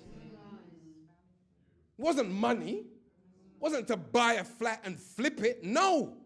It was to have a cocoon, a chrysalis, where I could go into and design it in a way that was reflective with who I wanted to be. Do you understand? I could go to a place and not hear on a Sunday morning Slim Smith album being played. You know how torturous that is to a young person to hear that old reggae music. And you know, like when you're young and you like music, there's just 2 tracks on the album you like, and you're skipping over everything else. But some of your parents play every damn song. And by the time you finish listening to the one you like, you're about now to die from the next one coming. Well, I endured that. I endured it and just couldn't wait. I was in my early teens when I got out of that yard. And because I weren't willing to get no woman pregnant to get a flat from the council at that time, wasn't the route. It was the general route, but it wasn't the route I wanted to go down. So I had to buy my place so that someone couldn't just tell me where to go. I want a place that you're going to put me on this estate beside people who I got problems with. That don't make no sense. So do something, young people and elders. Let us do something where you set your mind. Because I'll tell you, from the time I went to that estate agency and found that flat, I didn't have a pot to cook peas in. Because some of you are sitting around waiting for all the circumstances to be right. You're going to die in your parents' house. You'll be there forever. Particularly those of us as males. What are you doing in your parents' house at 30? Give your sister the room, man. That room is for your sister. Women should stay at home until they're married. Men should get the hell up out and go and prepare a way so that they can get married. And so that you have, man, and so that you have somewhere to bring your wife.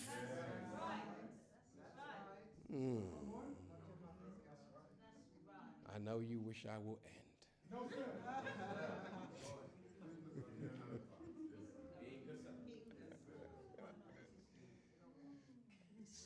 So important. I was in my teens and had a beautiful apartment. What woman can't I get now? If that's my vibe. You with me? But to be sneaking into her yard, sneaking someone into your yard, that's like just inculcating that you're a little thief. Because you're stealing love. You following me? You ain't earning it. Because to earn it is to do something for self. Do you understand? Where you can be the man. Huh? You can cook the woman something. Lay things out so when she comes into your yard, man, this is a big man. You're following me? It's a big man. Huh? I don't have to say, hello, Mom. And then you're going up the stairs into your little cell. You call it a bedroom, but it's a cell. And you decorate your cell the way you want to decorate it. and your poor sister got this little room, and there you are. And some of you leave home and then maintain a little room there where my records are. Where I keep my trainers. I want you to feel shame as hell by the time I finish. It's deliberate. Because even as a grown man who's got places, every man needs somewhere where he can just go and be to himself and think how he's going to take the planet. But when you ain't got nowhere, there's always noise in your head. It's like when you go to your parents' house, Mama have on the television. She's talking. Radio is on. You got 3 things going on at one time. You're trying to listen to her, but then the cricket's on. Vibes is on. It's true. And at a certain point, you can't even get it together. So we're in a time now where we've got to move away from confusion. Yes, sir. Yes? Yes, sir. Confusion. There was a song that one of the men sang, confusion is in my brain. Confusion is driving me insane. You know the song, right? You see?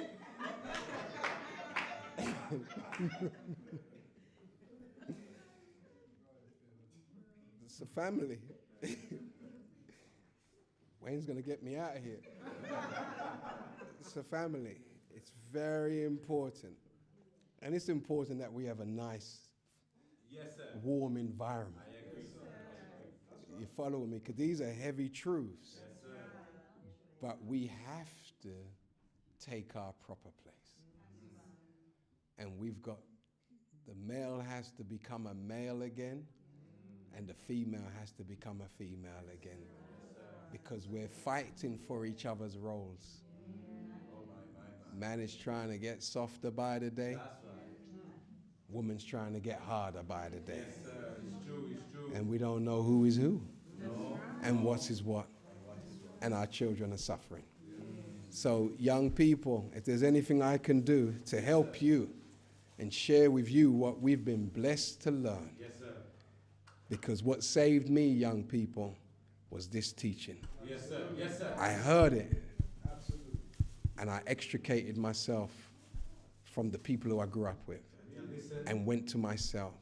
And within 2 weeks, they had robbed somebody. One of them stabbed him. And the man fatally died. There's only one man stabbing him. And there was 3 of them in the room. And there was 2 in the car. All 5 got the big sentence. And if I didn't hear that tape, and if I didn't draw myself away when I heard the teaching, I would have been in the room, because the brother who done the murder, he was my key spar. And we'd go to road every time.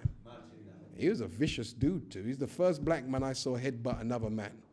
I'm like, black people don't headbutt people. He was a real different kind of brother. But he was my guy. I really liked him. Because aside from that, he was a good dude. I'm serious. He's a really nice man. Nice man. First man to ever tell me that he loved me. See, he's a gangster. but really brother. You following me? Yes, sir. Yes, sir. Yes, sir. But we had to leave brother alone. Are you hearing me? But Allah came quick with it. That if the pivot wasn't there, man, it would have been washed away. And I would have never been able to have said, I didn't hear. And knowing that I had heard would have served as torture for me. You following me? Yes, sir. I would have gone into if only land. You know when they showed the Matrix, when Neo was put out of this and he was just in a train station? He was in Neverland and he couldn't get back. But it wasn't a place, it was in his mind. And he couldn't get back. It's a family. I remember hearing Mother Tainetta say that when you hear this truth, Allah appoints angels to your life. And them angels, they record your deeds and your actions from the time you were warned. And you will never recognize them until you get to a point where they will reveal themselves. Because they're now leading you out of a chastisement that is on its way. So let us not take for granted, because you read it in the Quran, but you think angels are little funny things. Human beings, dear family, who have a special mission in life. And that special mission goes all the way up to the divine supreme being. So let's use our dissatisfaction to be creative. And let us use the great teaching that we have been given to renew ourselves on a constant and consistent basis. Don't ever watch what they call popularity, because that will send you to hell. Are you hearing me? Because for anybody to hear the voice of the Honorable Louis Farrakhan and stay in the process, that is not an easy journey in Satan's house. And if Allah bless you to maintain the faith, know that you're a blessed person, regardless. Like regardless to what anybody says, know that you are blessed and highly favored. Are you following me? Highly favored. And what you have forgotten is still more valuable to where some people are. Because blessed is he and she who endures to the end. To the end of what? To the end of a process where Satan's power no longer gives you problems. You don't feel bad because you're not in the in crowd. You just don't feel bad. Because you ain't got certain things, you don't feel bad. You give thanks for what you got. Do you understand?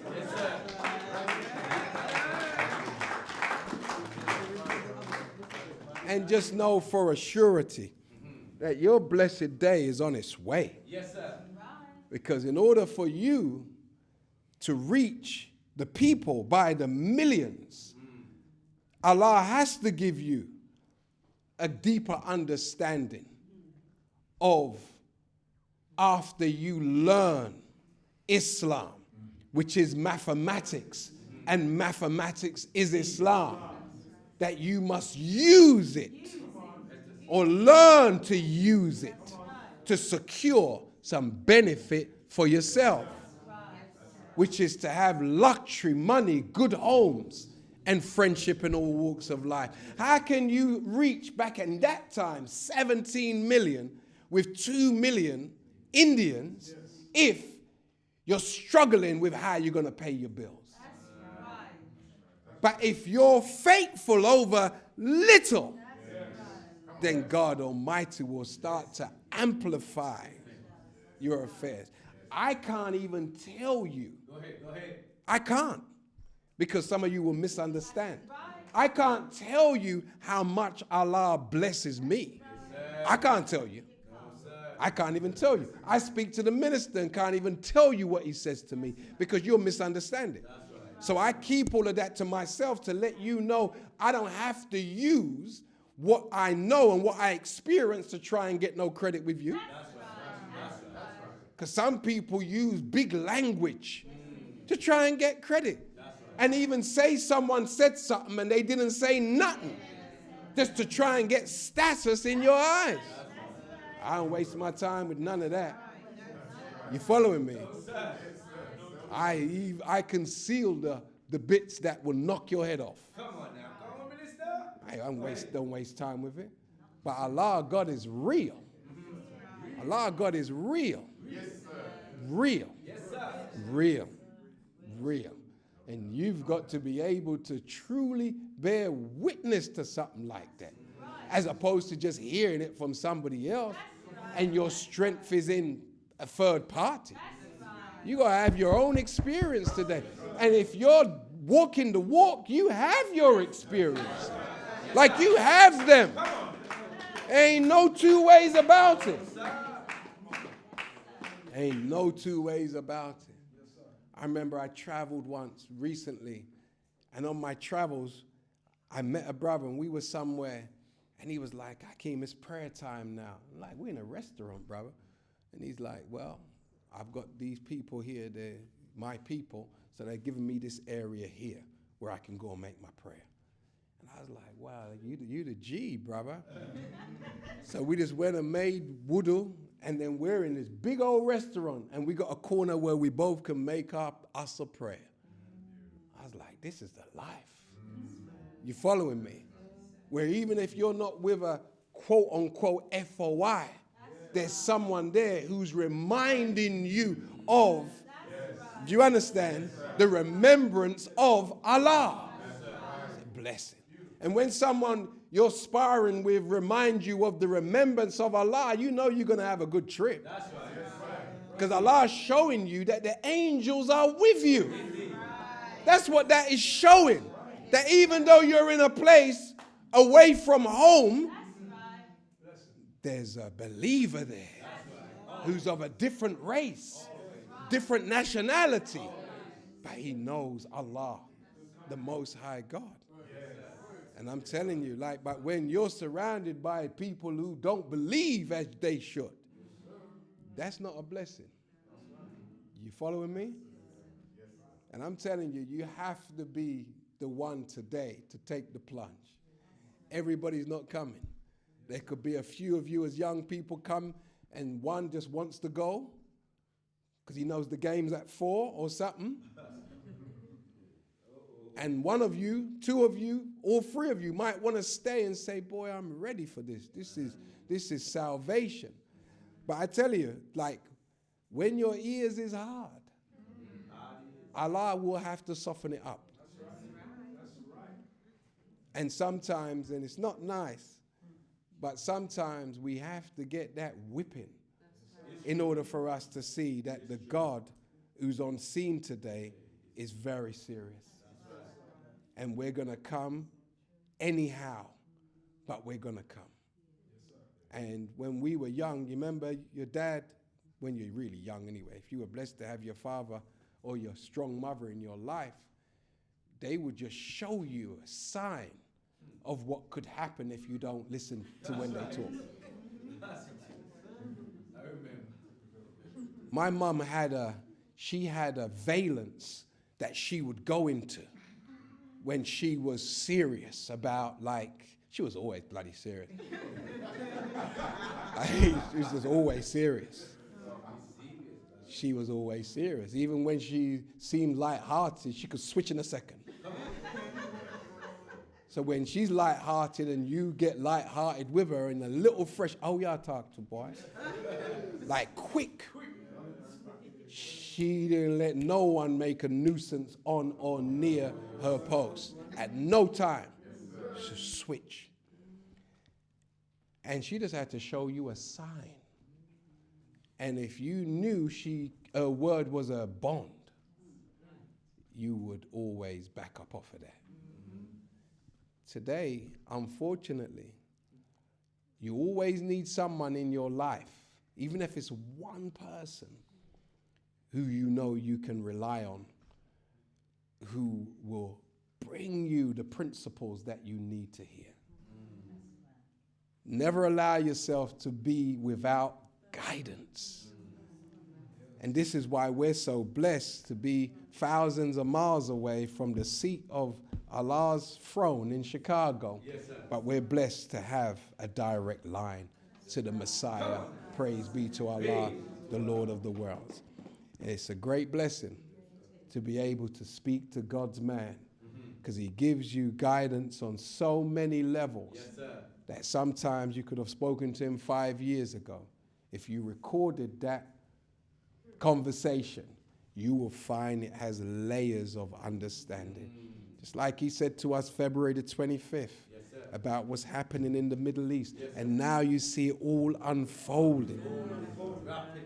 1 year later, from the time it started, right back in the month of October, you see another set of escalation. And the minister's just been quiet since he dropped what he dropped on us on Saviour's Day 2024. And anybody who thinks that he is not God's representative, and it's not even to just wait, just go back over his work. He has spoken on every subject that you could imagine with precision. That you could listen to him from the early 80s. What he said is so relevant to us today that you almost feel ashamed to listen to it, that he's been telling us for so long. And our ears are so hard, our heart is so hard, our neck is so stiff that we don't know humility. How the hell are you going to find your way out of a world like this without divine guidance? It's not possible. This is a formidable enemy that God had to come himself. As a world that you would have thought would welcome the prophets, they killed many of them and attempted to kill the others. What prophet did not have his life threatened by Satan? And if Allah didn't put a hedge of protection around the prophets, we would have none to speak about. The last one, Muhammad, they poisoned him. They tried to kill the man who Allah came in person and raised up, the most honorable Elijah Muhammad. They planned his death in Mercy Hospital in 1975. Allah had to clone his body and have angels, men of high learning, take him away and fool the whole world.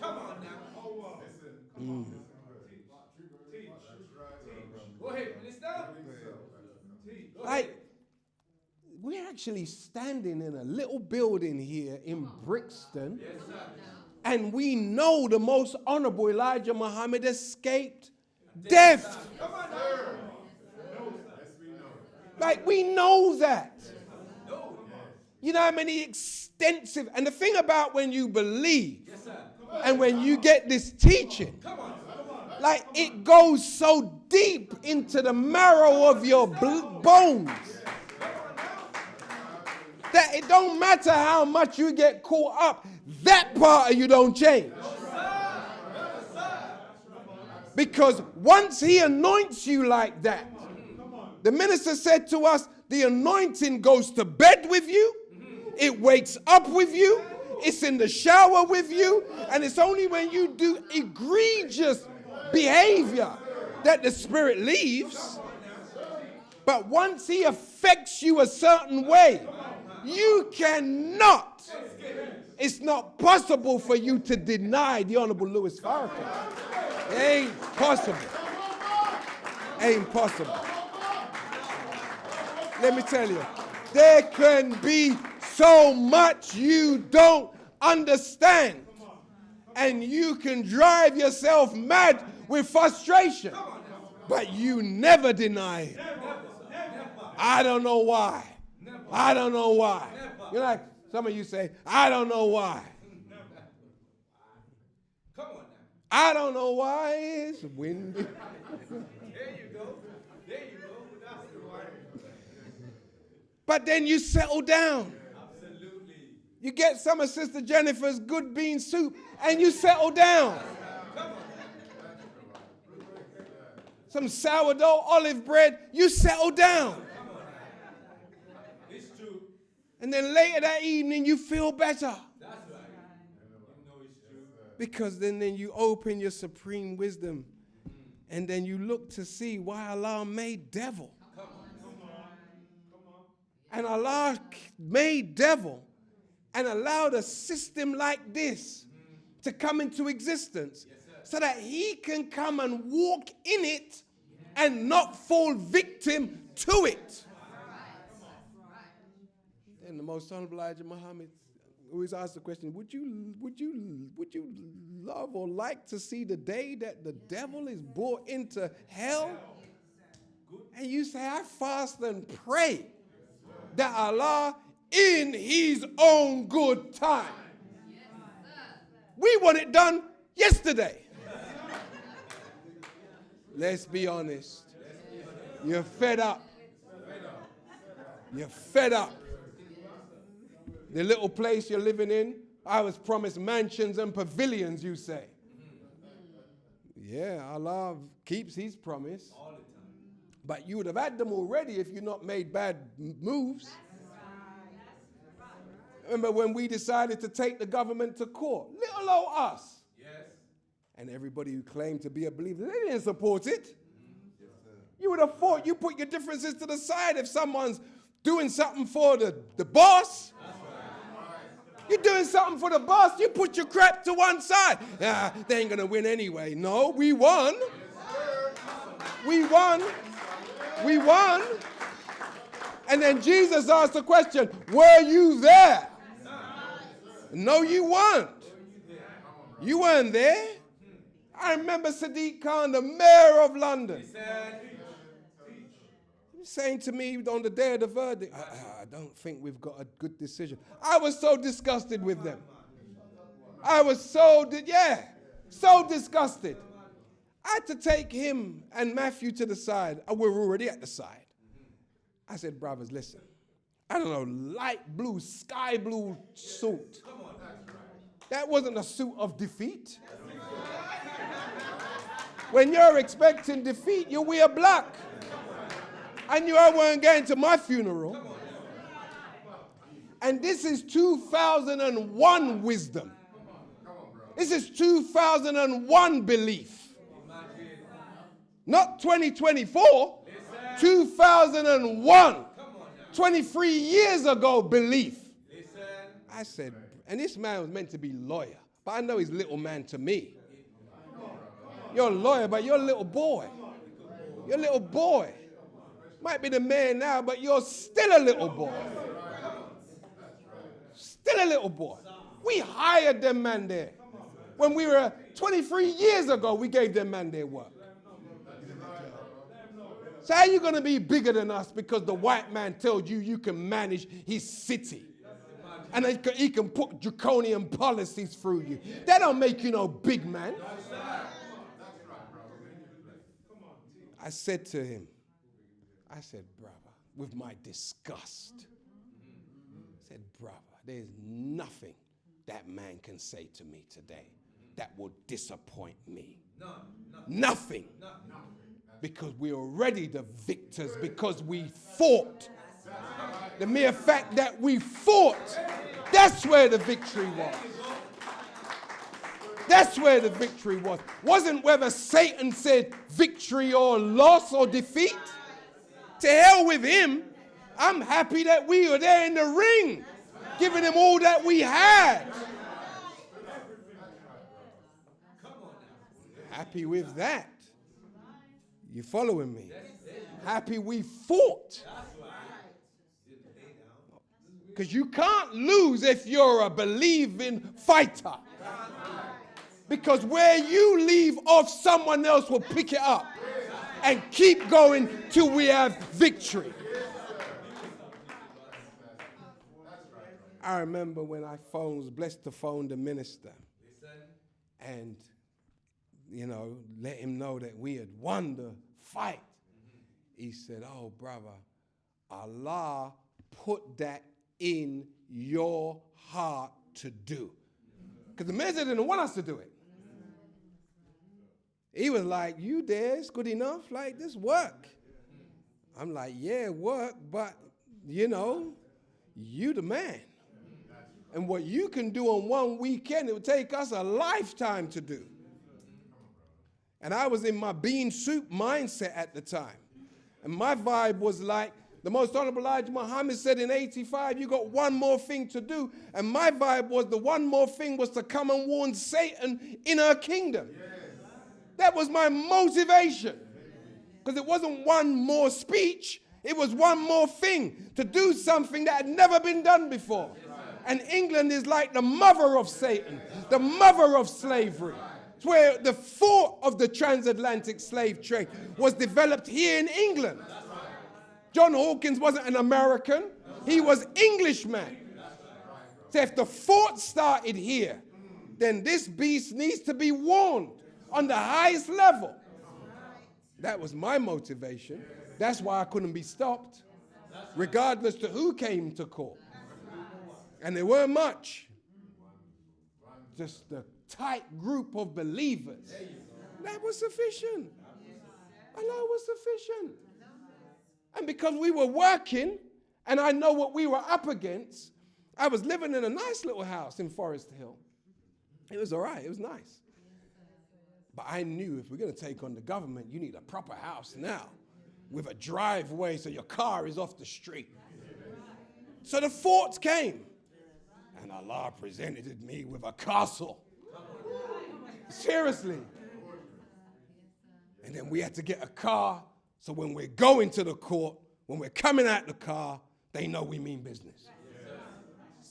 So I wasn't trying to pop no style by buying that Benz at that time, the executive E-Class. It wasn't to pop no style on Uno. That was for the high court. That was for the high court. The house was for the high court. The gates was for the high court. The motivation was right. And Allah blessed us. Said speed.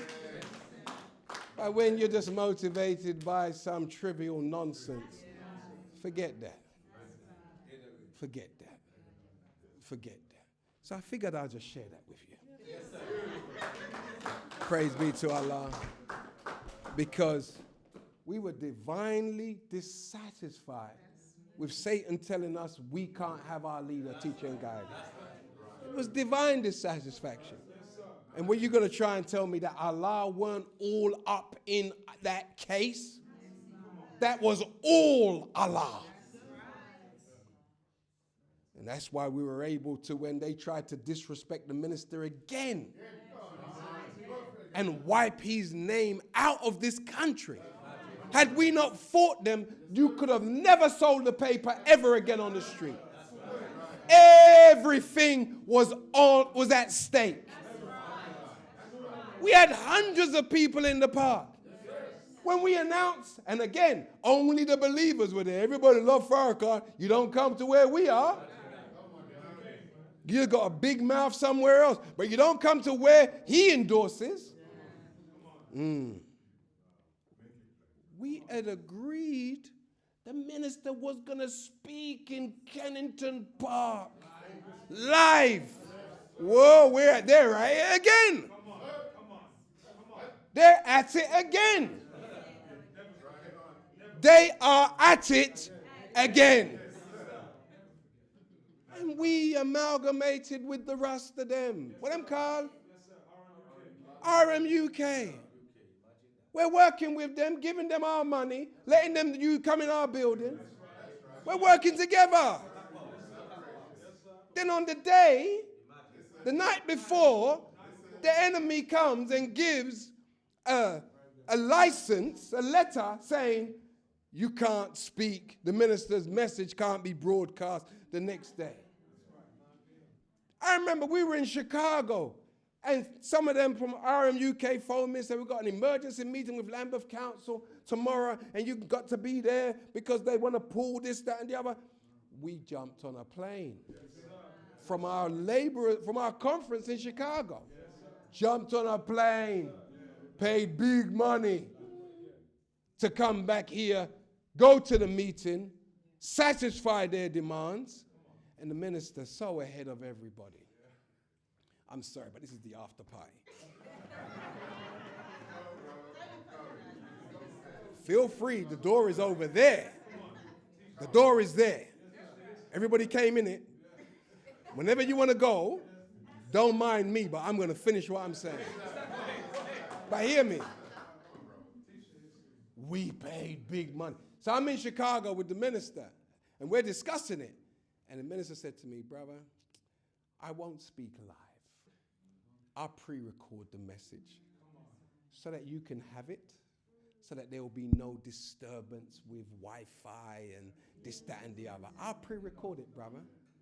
This is before the meeting with Lambeth.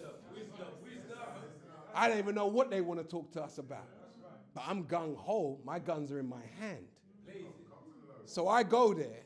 You were there, weren't you? You came. And who else? You were there? How the hell you get in there?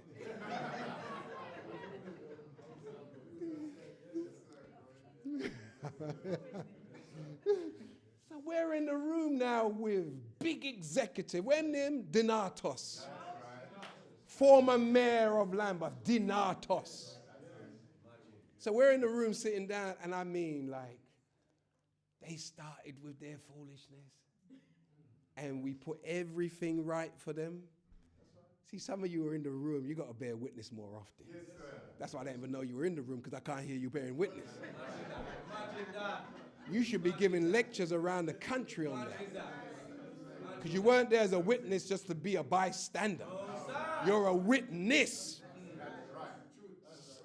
So when you're called to the dock, you bear witness.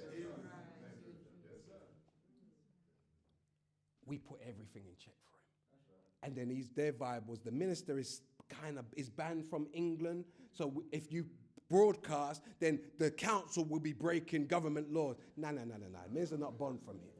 The court said that we can have the minister here in any form apart from physically. Yes? And he's like, oh, I didn't know. Oh, okay, well, we're, for your information, Donatus. And the thing about these, they're characters, you know. And I would hate myself so much if I was ever found sucking up to these people for some kind of material benefit. Like, that is just so beneath us. And brothers, we're in this place, and he's concerned with the minister. So I said, even though the minister's not banned like that, he's not gonna speak live. We're gonna have a pre-recording. So I'm just giving you more ammunition. And look how the minister preempted what they were gonna say. They're angry about the live stream. Okay, well, it's pre-recorded. Is that better? Better? Can you go and tell your masters? Is that easier on you? Okay, it's easier on you. Good. We don't want you to get in trouble, Donatus. So anyway. So when you really think about it, we're in a room talking like that.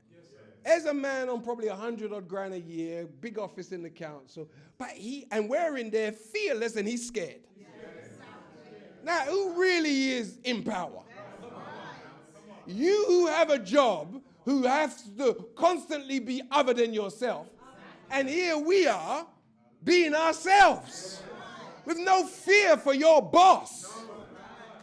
Like, you're a non-entity. We're looking at your boss through you. And you're the intermediary, so we're going to give you the message. Go and give this to your boss. Because we're going on a plane tomorrow back to Chicago. So everybody was cool now. Pre-recording. Okay, that's taking the sting out of it. only for them to give us on the day before. So we put all this money up for gazebos, for whatnot, for fencing. The day before, I put on my card for we were doing it. You found the big jumbo screen, and it had to be paid for. $2,000. That's a lot of money, wasn't it, bruv? We paid for it. It wasn't out of a kitty, it was out of our pocket. Huh? Yeah, you paid for half. He paid half. Did you get your money back for the other half? He got his money back. Yeah, that's good. But that's a believer. Where you can talk to a man, and he's not just saying all praise is due to Allah. When you speak about money, the bill's hear me, the bill's 2,400 quid, and he's saying, I didn't ask him for half. He offered to pay half. That's a believer. That's a man with investment in our success. So anyway, wish you'd paid for all of it, but we went half.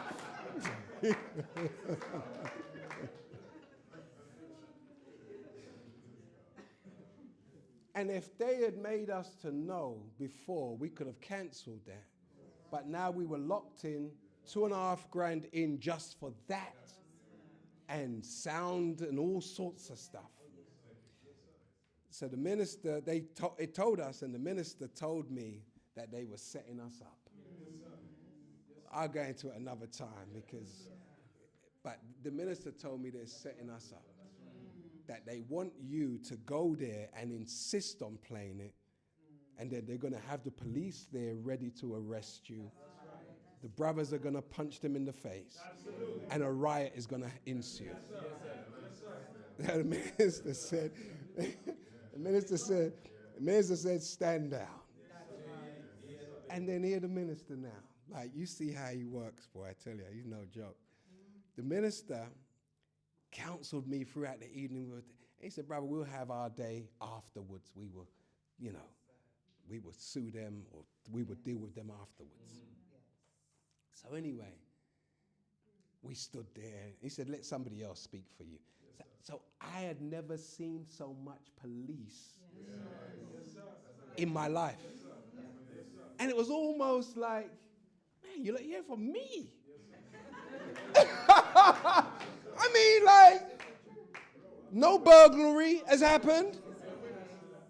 We didn't rob nobody. There's no planned assassination. The police, you're actually here to stop me from speaking on that stage. So when it came time now to speak, and we went towards the stage, all of them came within the parameters. I'm like, wow, this is cool, man. I'm like, we're not stealing anything. And they came, and I was like, wow, this is so cool. So anyway, I'm like, we've really rattled you. Like, you have shown us your weakness. Your weakness is the voice of Farrakhan. So how dare we not be his voice to torment the hell out of you?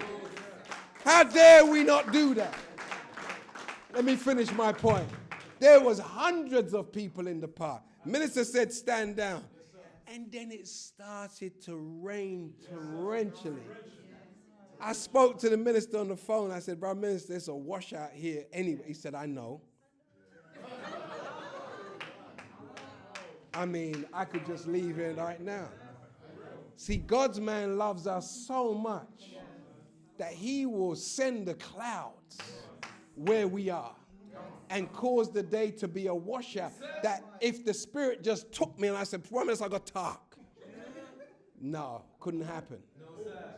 The minister washed it out, the rain washed it out, and stopped people from coming.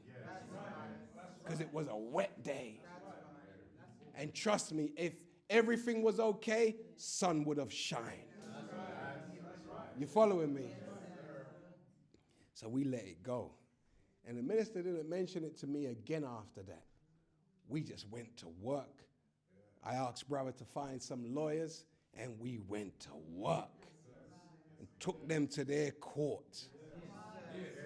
You understand? Again. And I don't think about losing. So for those of you who are losers who can't walk with us, you're not walking behind someone who walks and lives as a loser. I don't think like a loser. I don't see their power as nothing great.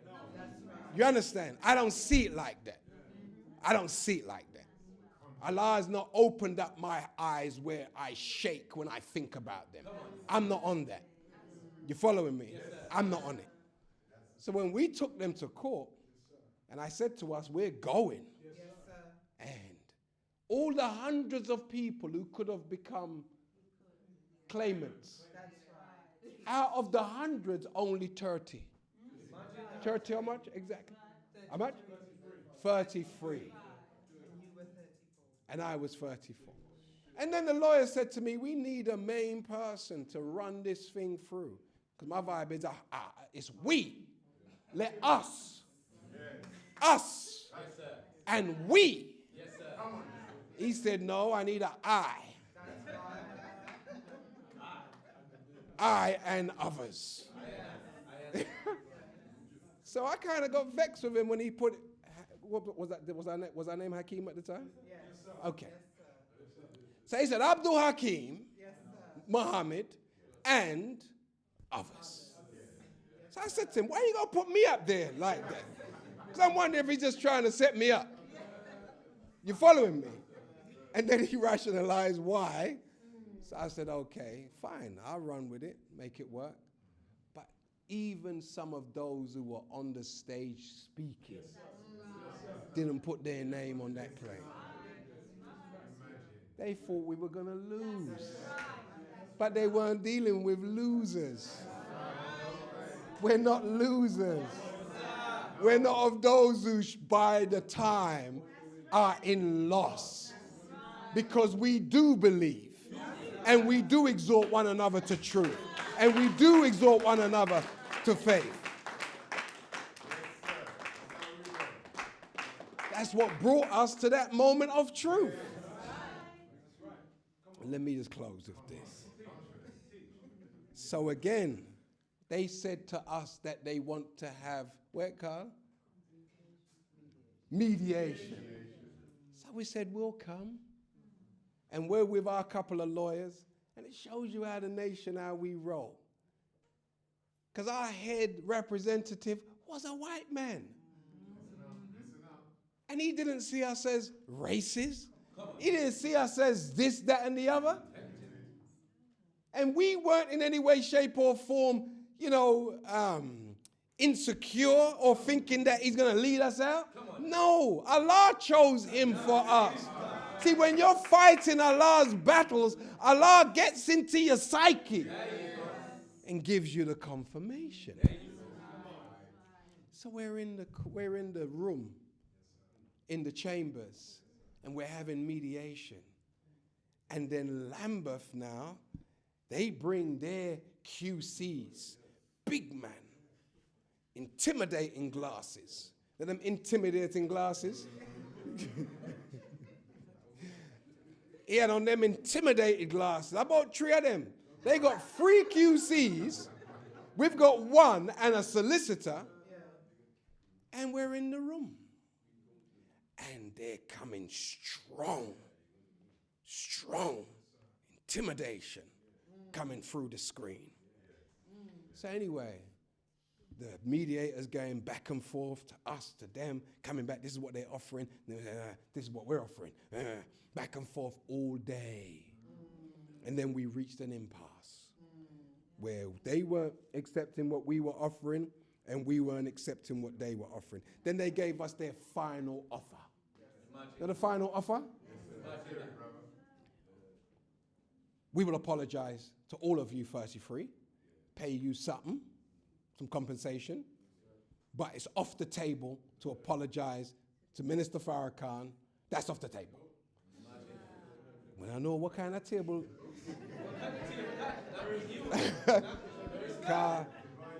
If him are the big man and you take him off of the table, we're not on the table again. We're up on the floor now. Because if you put him on the floor, the whole of we have to go on the floor. Okay. So he wants the minister on the floor, but we stay on the table. So I said to him, can't work.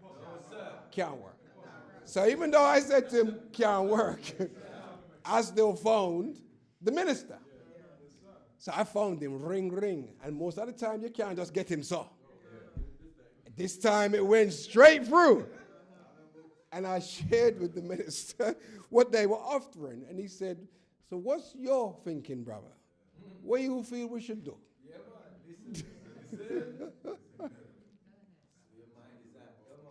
I said their proposal is unacceptable. I think it's unacceptable. And if they're not willing to apologize to you, then we haven't got a deal. There's nothing more to talk about. And his response was, that's a wise answer, brother.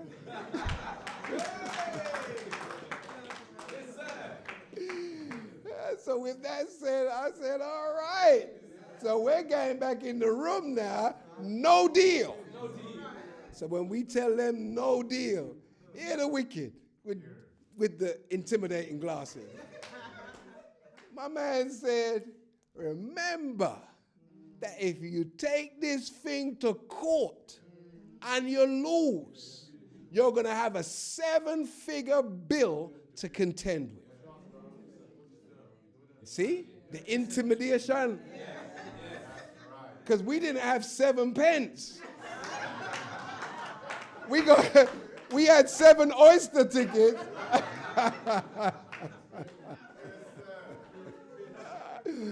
Most of the man them come by the train.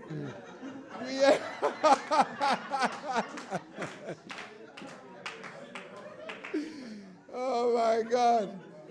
Say, hear me now. Me said to the man, because I'm representing the Messiah. You got to understand that. You got to understand that. So I said to them, if you lose, you're going to have a 7-figure bill to have to deal with. Now, they ain't used to no black little boy from Brixton talking to them like that. They are not used to it because they use our tax-paying pounds. And I said ours because me pay for me tax. You understand? Our tax-paying to fight us. Said, we got your cards marked this time. Because we know who we're dealing with. But you don't know who you are dealing with. And you are the one who don't know who you are dealing with. But we know. We were born and raised in Lambeth. Lambeth miseducated us. Lambeth misdiagnosed us. Everything bad that happened to us happened in Lambeth. It was Lambeth dentists who drilled out our teeth when there was nothing wrong with our pearly whites and stuffed mercury in our mouth. We know who we're dealing with. I went on about my business. They didn't even give them no thought. The man them and the woman them who we're supposed to be in partnership with, RMUK. We're asking them for documents that they were in meetings, can't get nothing from them. So we summons the government in the Freedom of Information Act. And when they released to us the minutes, they had conspired with Lambeth and knew that they had agreed that the minister would not speak and didn't tell us nothing. And up to today, some of them won't return our call, but was taking money from us as much as we would give them. That's why we don't play with these organizations, because many of them are little thieves. You understand? And I'm not telling you what I don't know. It's my experience. It's on record. They wouldn't help us with none of the information. But look who Allah blessed us with the victory. I'm in the Caribbean a couple of days before the court hearing. As I said, not paying them no mind. It is what it is. We're going to go and fight. I get a phone call from the lawyer, and the lawyer makes it clear they want to settle. I said, yeah, I'm listening. And they're going to give us everything we asked for, including an apology to the Honorable Louis Farrakhan. Praise be to Allah. Praise be to Allah. What am I saying? I'm saying on my watch, I'm in their chest. They're not getting away with disrespecting him on my watch. What you want to do in your little corner, you help yourself. Because you ain't taking them to court nowhere. You're having little barbershops discussions about Farrakhan. But we taking his ministry, his messiahship to the wicked. And defeating them in their home. Why? Because Allah's not with us? Yes, Allah's been with us. It's not a new with us. He has been with us. And he has proved it on the highest levels. So if you want to know whether God, Allah, is interested in the affairs of black people here, just come around us and we'll show you. But we don't take up no idiot fight. Our fights are on principle. Do you understand? We ain't fighting for no foolishness.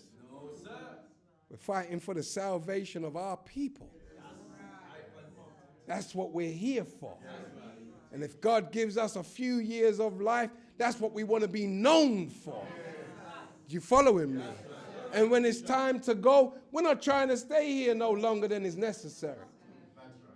Our prayer, our sacrifice, our life, and our death is all for Allah, the Lord of all the world, including Satan's world. So we're not here apprehensive. Is Allah still Allah? Allah is God. I remember as a young boy, I always knew we wouldn't be liberated under the name God. So when I heard that name, Allah, I said, yeah, that sounds proper. Because that sounds like what Mama used to say. Allah no. Allah. I've been hearing that name from when I was a little boy. Allah. Allah. Praise be to Allah. Especially when I hear that voice coming out of the most courageous black man's mouth on planet Earth. I'm like, as my friend in Turkey would say, he's gangster. Like, you want to talk about like as someone who's challenging Satan. A little silly man running around with no knife or no gun and some little drugs under their bed. We're talking about a man with a Bible and a Quran and a supreme wisdom who is beating Satan into hell. I just knew. When I heard that he wasn't permitted to come here physically, I said, that's the man. Who is white people most afraid of in power? That's your leader. Not the one who they invite in and take picture with.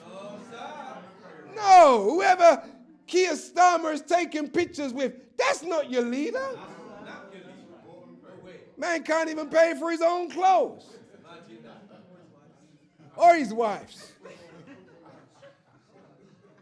See, we're in the football match. We can go, can't we? We get donations too. Not like that though, we're not the prime minister. My God. And then you're going to clip the damn pensioners. But anyway, we're not into politics like that. No, sir. So by Allah's grace, family, you're with the right man. Yes, like you really are. And I'm telling you, when you come this way, you're not entering into no popularity contest.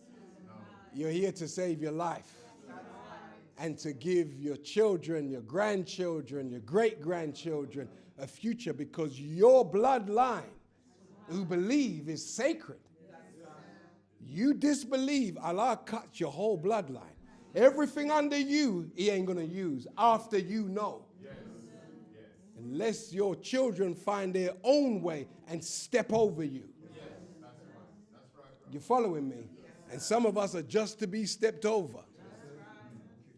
Because we bring our petty problems to our children and rob them of a glorious future. Like some of us are so petty. We have a little disagreement, you bring it home. And you cuss me off or cuss off somebody in front of your children.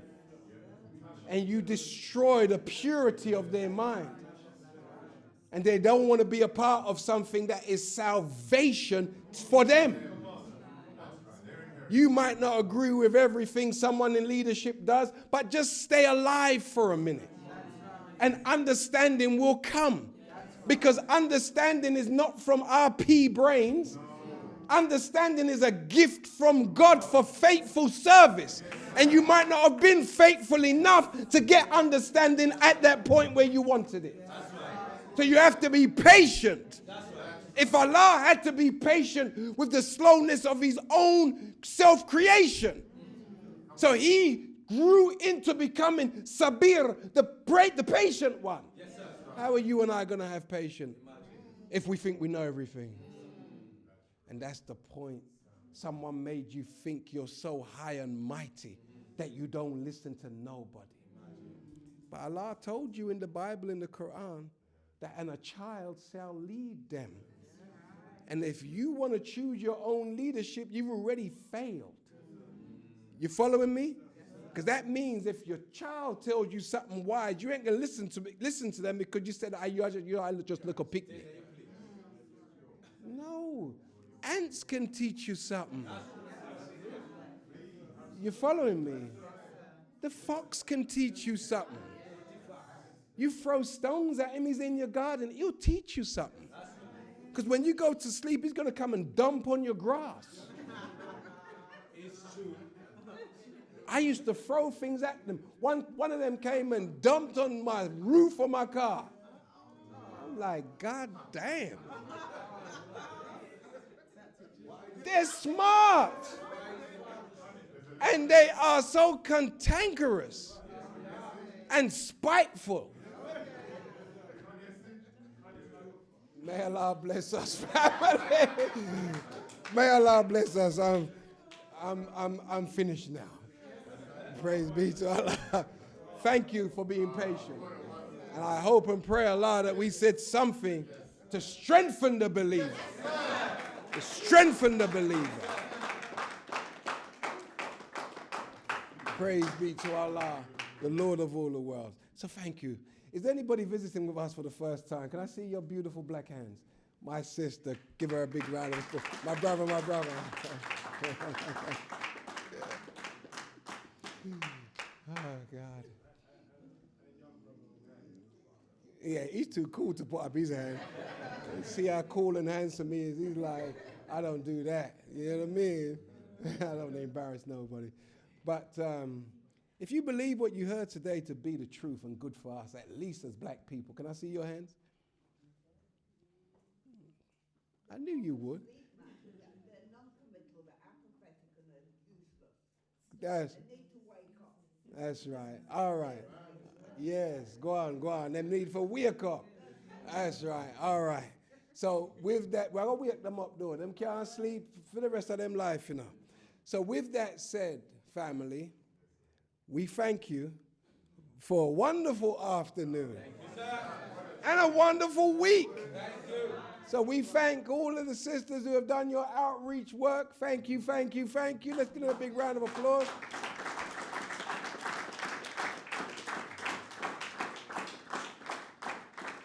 And we thank all the brothers for our outreach work yesterday and before.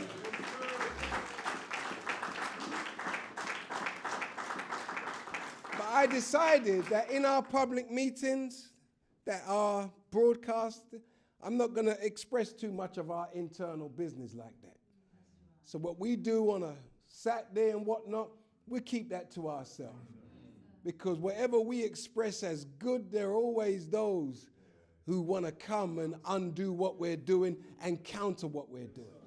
They don't come and join on to us. They just want to try and counter and divide the people.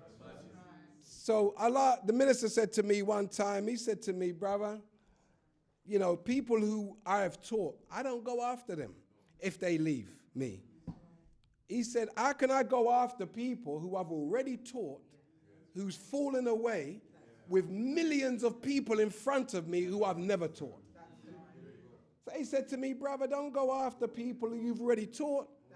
He said, that's like milk coming from a cow being on the floor that's gone rancid, and you're trying to get a drink of water from rancid milk. He said, go back to the cow where there's fresh milk. Yes, sir. He didn't have to tell me twice. And he told me that over 15 years ago. So all of that to say, and when you got opposition, I remember I was with him once, and I had so much opposition at the time that I had to go to the Father and talk to him. And the minister was almost laughing.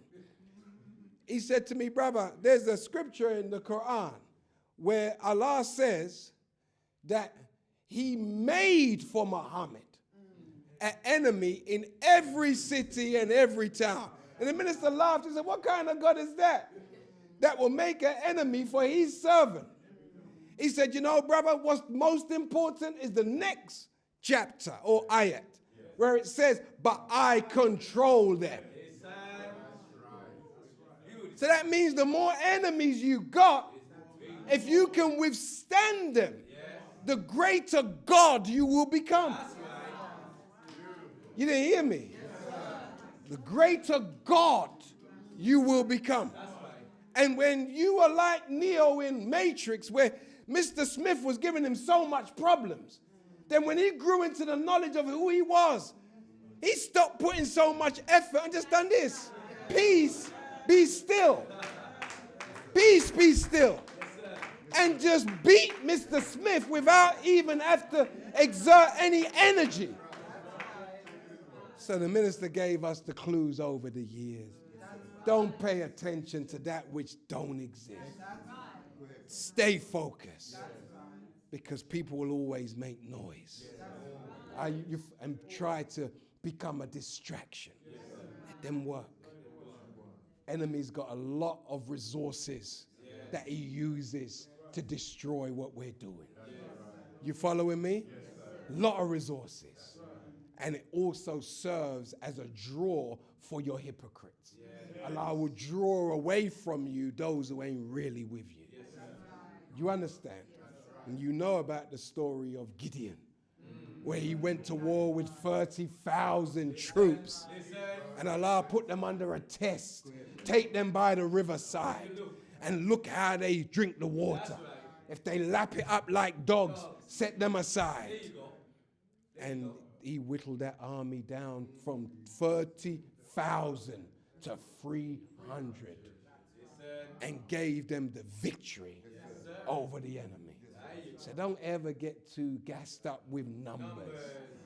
Because the more of your friends you're waiting for to get ready to go out is the later you're going to be.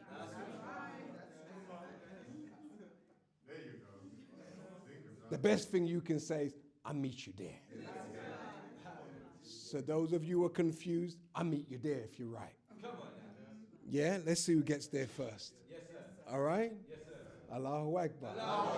So with that said, thank you once again. Praise be to Allah. Thank you.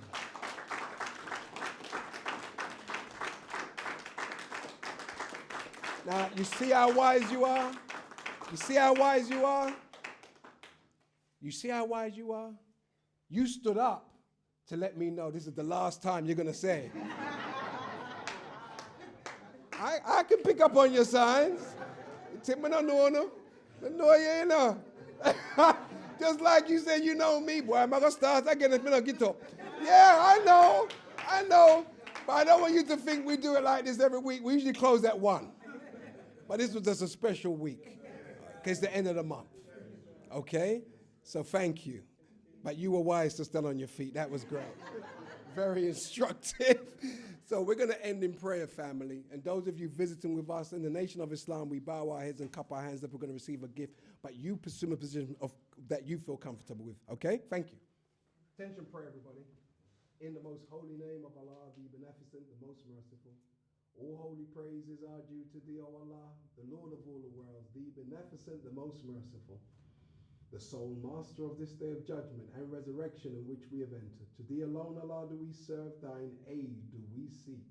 O Allah, guide us on the straight path, the path of those upon whom thou hast bestowed thy favors, not the path of those upon whom thy wrath has been brought down, nor of those who go astray. Amen. Thank you, family. Give yourself a big round of applause. To those of you visiting with us, we have some bean soup, complimentary of me for the visitors, not for the visitors. First time. We have some bean soup, and brothers, we want you to take the young brothers. No, don't sit back down. Get up, turn up, 1 foot. So with that, we're going to